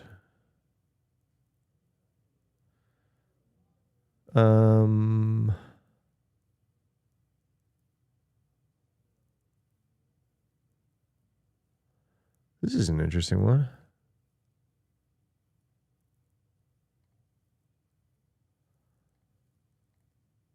Web traffic hijacking when your Nginx configuration turns malicious. Is anyone else sick of the article titles being something something colon longer something? I don't know. I'm kind of over it. I don't know when that started happening, but I just feel like that's just almost all corporate blogs now do, like, or talk titles. Oh my gosh. Conference talk titles are all this. Something something colon longer thing. All right. Sorry. Pet peeve. Datadog security research identified threat actors associated with React to Shell. Still rearing its head. Running a campaign to hijack web traffic using malicious Nginx. The malicious configuration intercepts legitimate web traffic between users and websites and routes it through attacker-controlled backend servers. Whoa, what? How? Stage 1, user targeted via SEO or phishing. Access a compromised domain website. Silent server-side processing. Server contains malicious Nginx config. Extracts metadata and proxies to attacker. Attacker stores, inject malicious content. Wait, is this just evil Nginx? Is that what they're talking about? How does this have anything to do with React to Shell? We assessed with moderate confidence threat actors gained initial access through exploitation of React. Oh, these are not phishing sites. These are popped. Compromised domains. Oh. These aren't phishing domains. They're legitimate domains that got compromised. That's why. The activity patterns and infrastructure usage aligns with React to Shell. Remote code execution to gain RCE. Toolkit deployment. Download and execute the Nginx injection scripts. Yeah. And then proxy. Nasty. Nasty, nasty, nasty. What does the config do? Get the actual URL the user's trying to go to, rewrite the path, set the host header to the attacker domain, set X real IP to remote address, set header X forwarded 4 with the proxy address, grab all the user's headers, and then pass it all along to the attacker domain. Wow. What a nasty little thing. Yeah, Datadog is full of smart people in their security team. This is a good one. First stage of the Nginx injection toolkit executed after the attacker has gained initial system access through React to Shell. Orchestrator executing subsequent stages through standard utilities like curl or wget. Okay, so everybody, I used to run cloud security for a bunch of people. One of the main things that I did was I used Audit D on all my cloud boxes and just basically created rule sets that said, hey, if any of these commands are run in prod, alert me, right? Or I took it a step further and said, I know the user account that's running that command. I can tie that. I had a pretty small team. I could tie that user account to a Slack account. You could DM them in Slack, say, hey, did you just run this command in prod? And then they'd have to click yes. And then I would do a duo push to their phone. So then that eliminates like, okay, this was a weird command, but sometimes people are weird. Second stage, is the attacker, did they compromise Slack too? Did they compromise SSO? If they didn't, and they just compromised the server, the Slack acknowledge will catch them. If they did, do a push.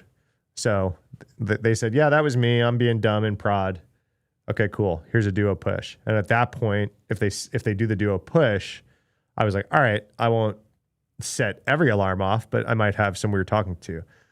Curl and wget were two of those things. No one should be running curl or wget like often from prod, right? You run golden images. You don't need to go hot patch anything in prod.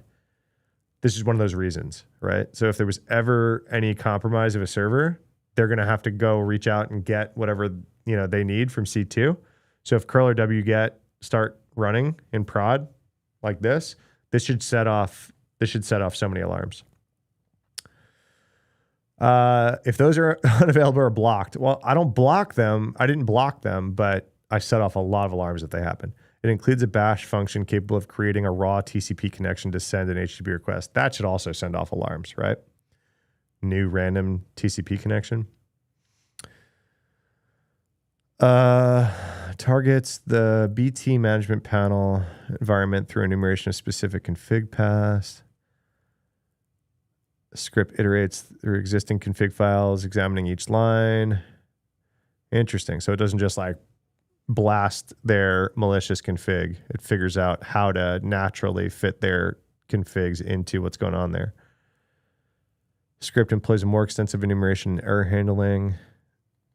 Yeah, okay. Nginx is finicky, so this makes sense that you got to be a little bit more advanced with like doing some malicious Nginx stuff, because you could nuke Nginx while very actively trying not to.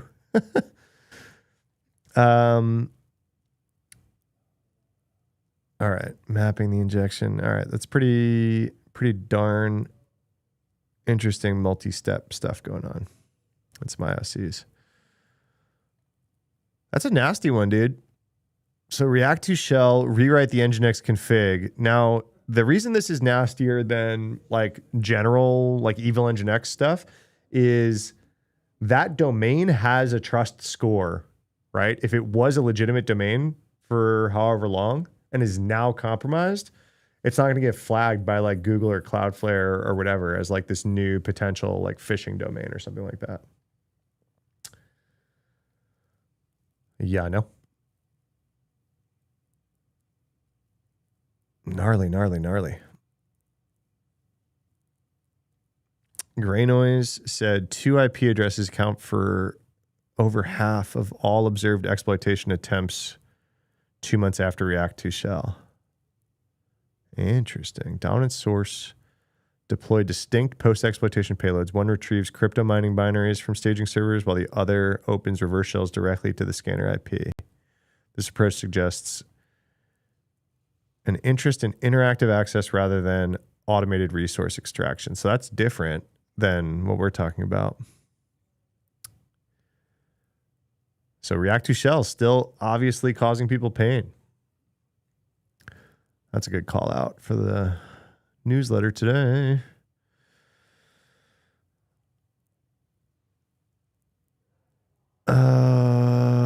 What's this?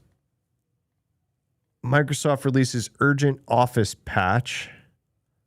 Did we talked about this the other day, right? It immediately started being actively exploited. Wasted no time exploiting critical Microsoft Office vuln. Allowed them to compromise the devices inside diplomatic, maritime, and transport organizations in more than half a dozen countries. Jeez. That was fast. Less than 48 hours after Microsoft released an urgent unscheduled security update, they were all over it. Wow. The entire campaign was designed to make the compromise undetectable to endpoint protection. Besides being novel, the exploits and payloads were encrypted and ran in memory, making the malice hard to spot. Interesting. The vault didn't seem that scary to me, right? It was more of like a protection bypass, but maybe I downplayed it in my head. Shrinking the window for vendors to the campaign's modular infection chain from initial phish to in-memory backdoor to secondary implants was carefully designed. Fileless techniques to hide in plain sight. So it was a phishing campaign for 72 hours. Within 48 hours of the vuln coming out, they reverse engineered it and went nuts. The infection chain resulted in the installation of beard shell and knot door tracking names Trellix has given to novel backdoors. Weird. You know what's funny? I don't see in this article any of the things that office vuln protects against. What was it? It was like OLE bypass or something. I don't see that mentioned. Came in the form of a VBA macro. Guys, why were these enabled? And installed only after the exploit chain disabled Outlook's macro security controls. Well, there's one thing. Once installed, the implement monitored email folders, inbox, Dropbox, junk mail. It bundled messages into Windows and would then be sent to an attacker-controlled account. So just exfiltrated all email.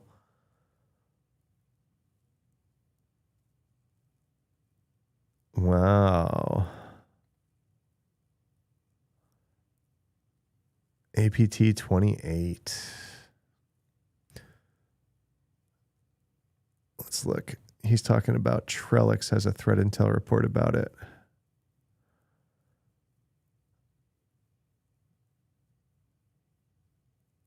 Yeah, what was...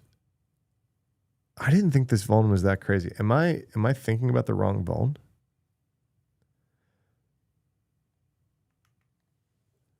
No, it is. Security feature bypass vuln. Wow, I didn't realize. So when I read that vuln, I didn't think like, oh, exploit via email within the next 48 hours incoming. You know?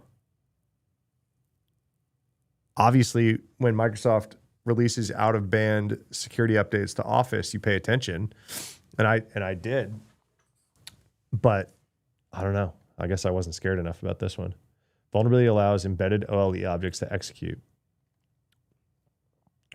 to fetch external payloads. Yeah, I remember the OLE thing. Gnarly, though. Phishing email, malicious doc or rich text format exploit, downloads malicious LNK, and then just grabs the back door. What? 29 distinct emails across 9 Eastern European nations, primarily targeting defense ministries. The lures exploited 4 geopolitically charged narratives. Okay, so it's not zero click. Okay. This is kind of what I was thinking, but they just were successful. So it wasn't just send email, own. It was a successful phishing campaign that some security features would have been able to catch the exploit chain here if that vuln didn't come out. Got it. Military training program invitations, RPG rounds in transit from Syria with courier identities. All right, it's kind of interesting that we got copies of the emails. I always love that.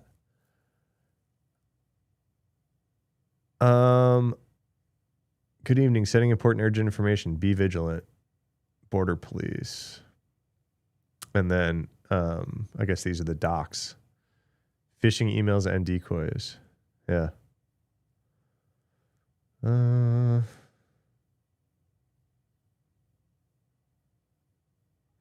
Non-native English speakers, border versus border. Yeah, it's interesting. Guys, AI exists, right? Like, we shouldn't be making these mistakes.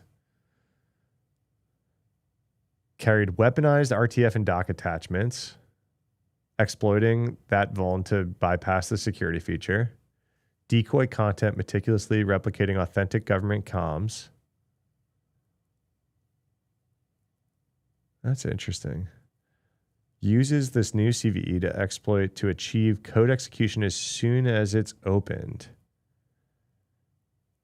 Allows the attacker to bypass OLE security restrictions, exposing unsafe comm controls to execution. Practical terms, APT28 is a malicious document embedded in a specially crafted OLE object that automatically retrieves the next stage payload over HTTP. Yeah, that's nasty, man. That's way nastier than I gave it credit for.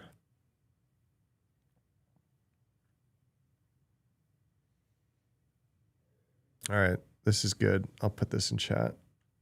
This is a lot of good threat intel coming out today, huh? I don't know why I can't Command V into chat there. I have to like right click and paste. Kind of annoying.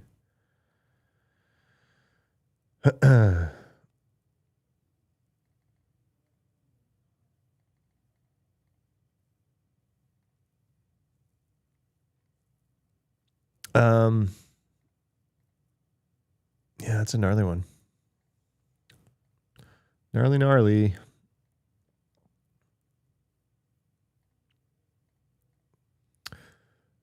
Do. All right. We can do a few more before I wrap. I'll probably wrap at 11:30 my time. Attackers use Windows screensavers to drop malware and remote management tools. What year is it? Meme. Insert. Windows screensaver malware? Like Windows 95 viruses were screensavers. AWS intruder achieved admin access in under 10 minutes thanks to AI assist. I don't know. Taiwan national sentenced to 30 years for running darknet incognito market.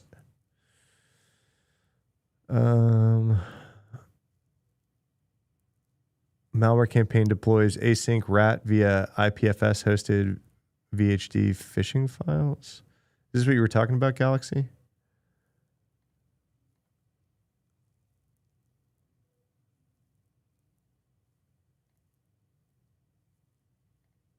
Is this what you were talking about? Oh, this is going to be a chewy one, isn't it? Not going to be an easy read. Tracking a stealthy malware campaign that uses uncommon chain of VHD abuse, script-based execution, self-parsing logic. Ugh, God, I don't know if I have the brain cells to do this. Begins with a phishing email delivering a virtual hard disk. That's pretty gnarly. Abuse virtual hard disk files for initial access. IPFS hosted virtual hard disk files disguised as business documents. It's a virtual hard disk disguised as a PDF. What?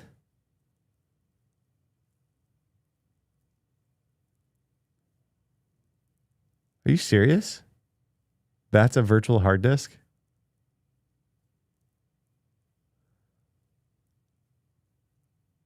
That's pretty gnarly.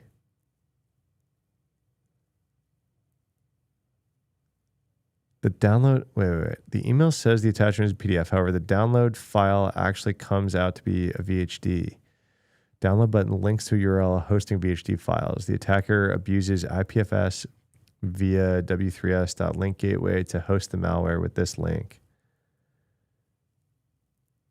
Interesting.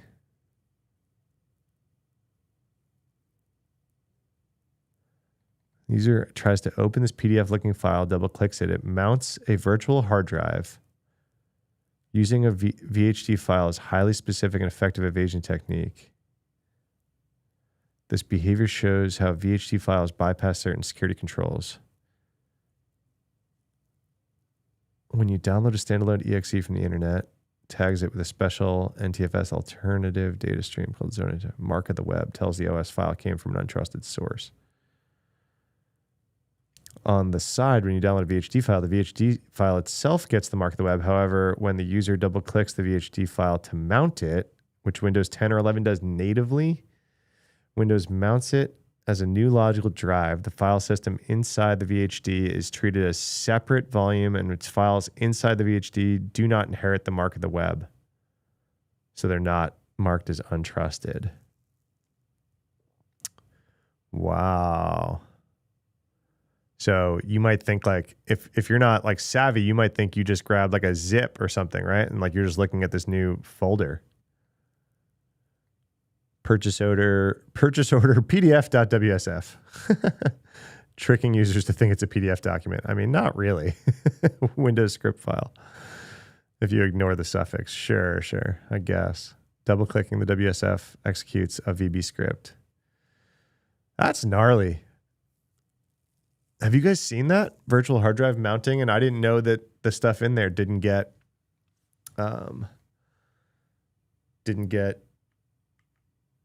the mark of the beast. You guys know what that's talking about, right? Like that, oh, this is download from the internet. Do you trust it? Pop up, right? It just doesn't get that, so it'll just run. Nice. We don't need to go through the rest of the analysis. It's just always most interesting to me what happens, like how they get on the box, right?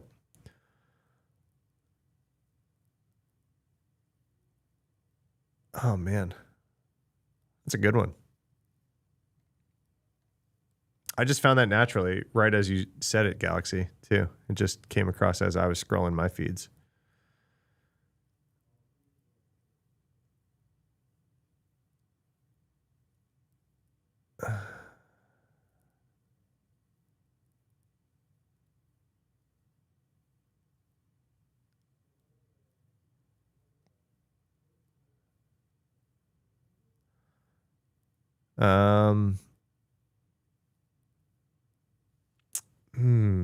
CISA warns of 5-year-old GitLab flaw exploited in attacks. Ukraine tightens control on Starlink terminals to counter Russian drones.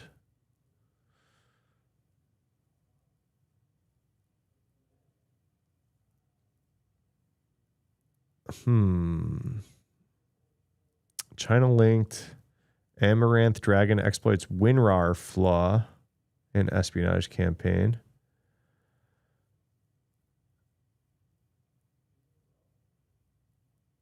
Those are all kind of interesting. I don't think I'm going to read any of them right now, but I'm saving. I might throw some of those in the newsletter.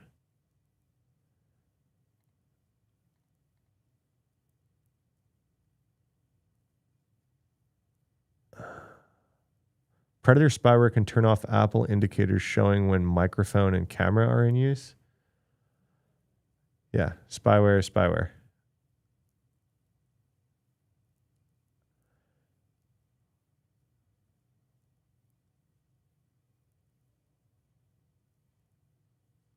Wait, is this a different exploit of the React stuff? Hackers are targeting developers by exploiting a critical vuln in the Metro server for React Native. Yeah, this is different. This isn't React to Shell. An unauthenticated attacker can leverage the security issue to execute arbitrary OS commands via a post request. On Linux and Mac OS, the vulnerability can lead to running arbitrary executables. Metro is the default JavaScript bundler for React Native projects. It's essential for building and running applications in development stage. So React Native, meaning the mobile stuff, right? By default, Metro can bind to external network interfaces and expose development. JFrog discovered a flaw that said the issue /open URL HTTP endpoint accepting post requests containing a user supplied URL value that could be passed unsanitized and just open. Oh. December, Vulncheck observed a threat actor exploiting it. Metro for Shell. Everything's for Shell. Same payloads, January 4th, 21st, just like last week, 2 weeks ago. Exploitation has delivered advanced payloads in both Linux and Windows. Yeah, it's gnarly. I'd call that worth looking into if they're active exploitation campaigns. And I know a lot of developers are React Native devs. Python info stealers target Mac OS users as AI installers. Let me find that one. Oh, man. Sorry, I'm fading, guys. Python info stealers target Mac OS.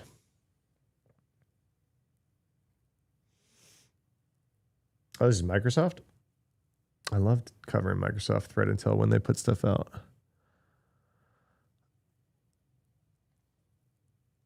This is a good one. All right, info stealers. Let's just try to find the juicy bits here. We don't need to go through the whole thing. macOS users are being targeted through fake software and browser tricks, Google Ads, ClickFlix, 3 major Mac-focused stealer campaigns. Digit Stealer, MaxSync, and Atomic Stealer using fake AI tool installers. Browser credentials, save password, cryptocurrency wallet information, and developer secrets. Phishing campaigns are delivering Python-based stealers. Okay. I want to see the campaigns. Weaponizing WhatsApp and PDF tools to spread the info stealers. Show me, show me, show me. Don't just tell me, show me.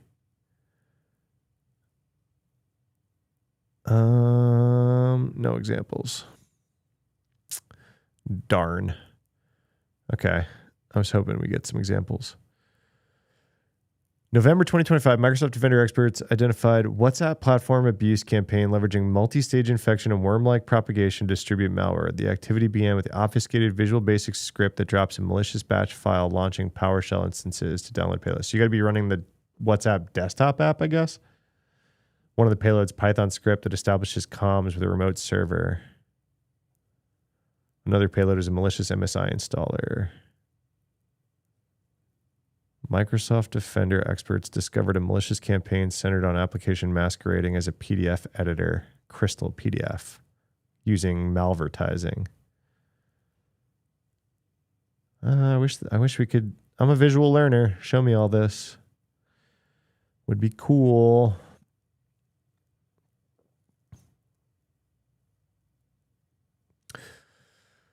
All right, guys. I'm probably going to wrap today. I can't keep my eyes open. And I got to get the newsletter done. Then maybe I can go rest a little bit before family stuff tonight. Thanks for hanging out. I will be live on Tuesday, back to normal schedule. So Tuesday, Thursday next week, I'm in town. So thanks for hanging out.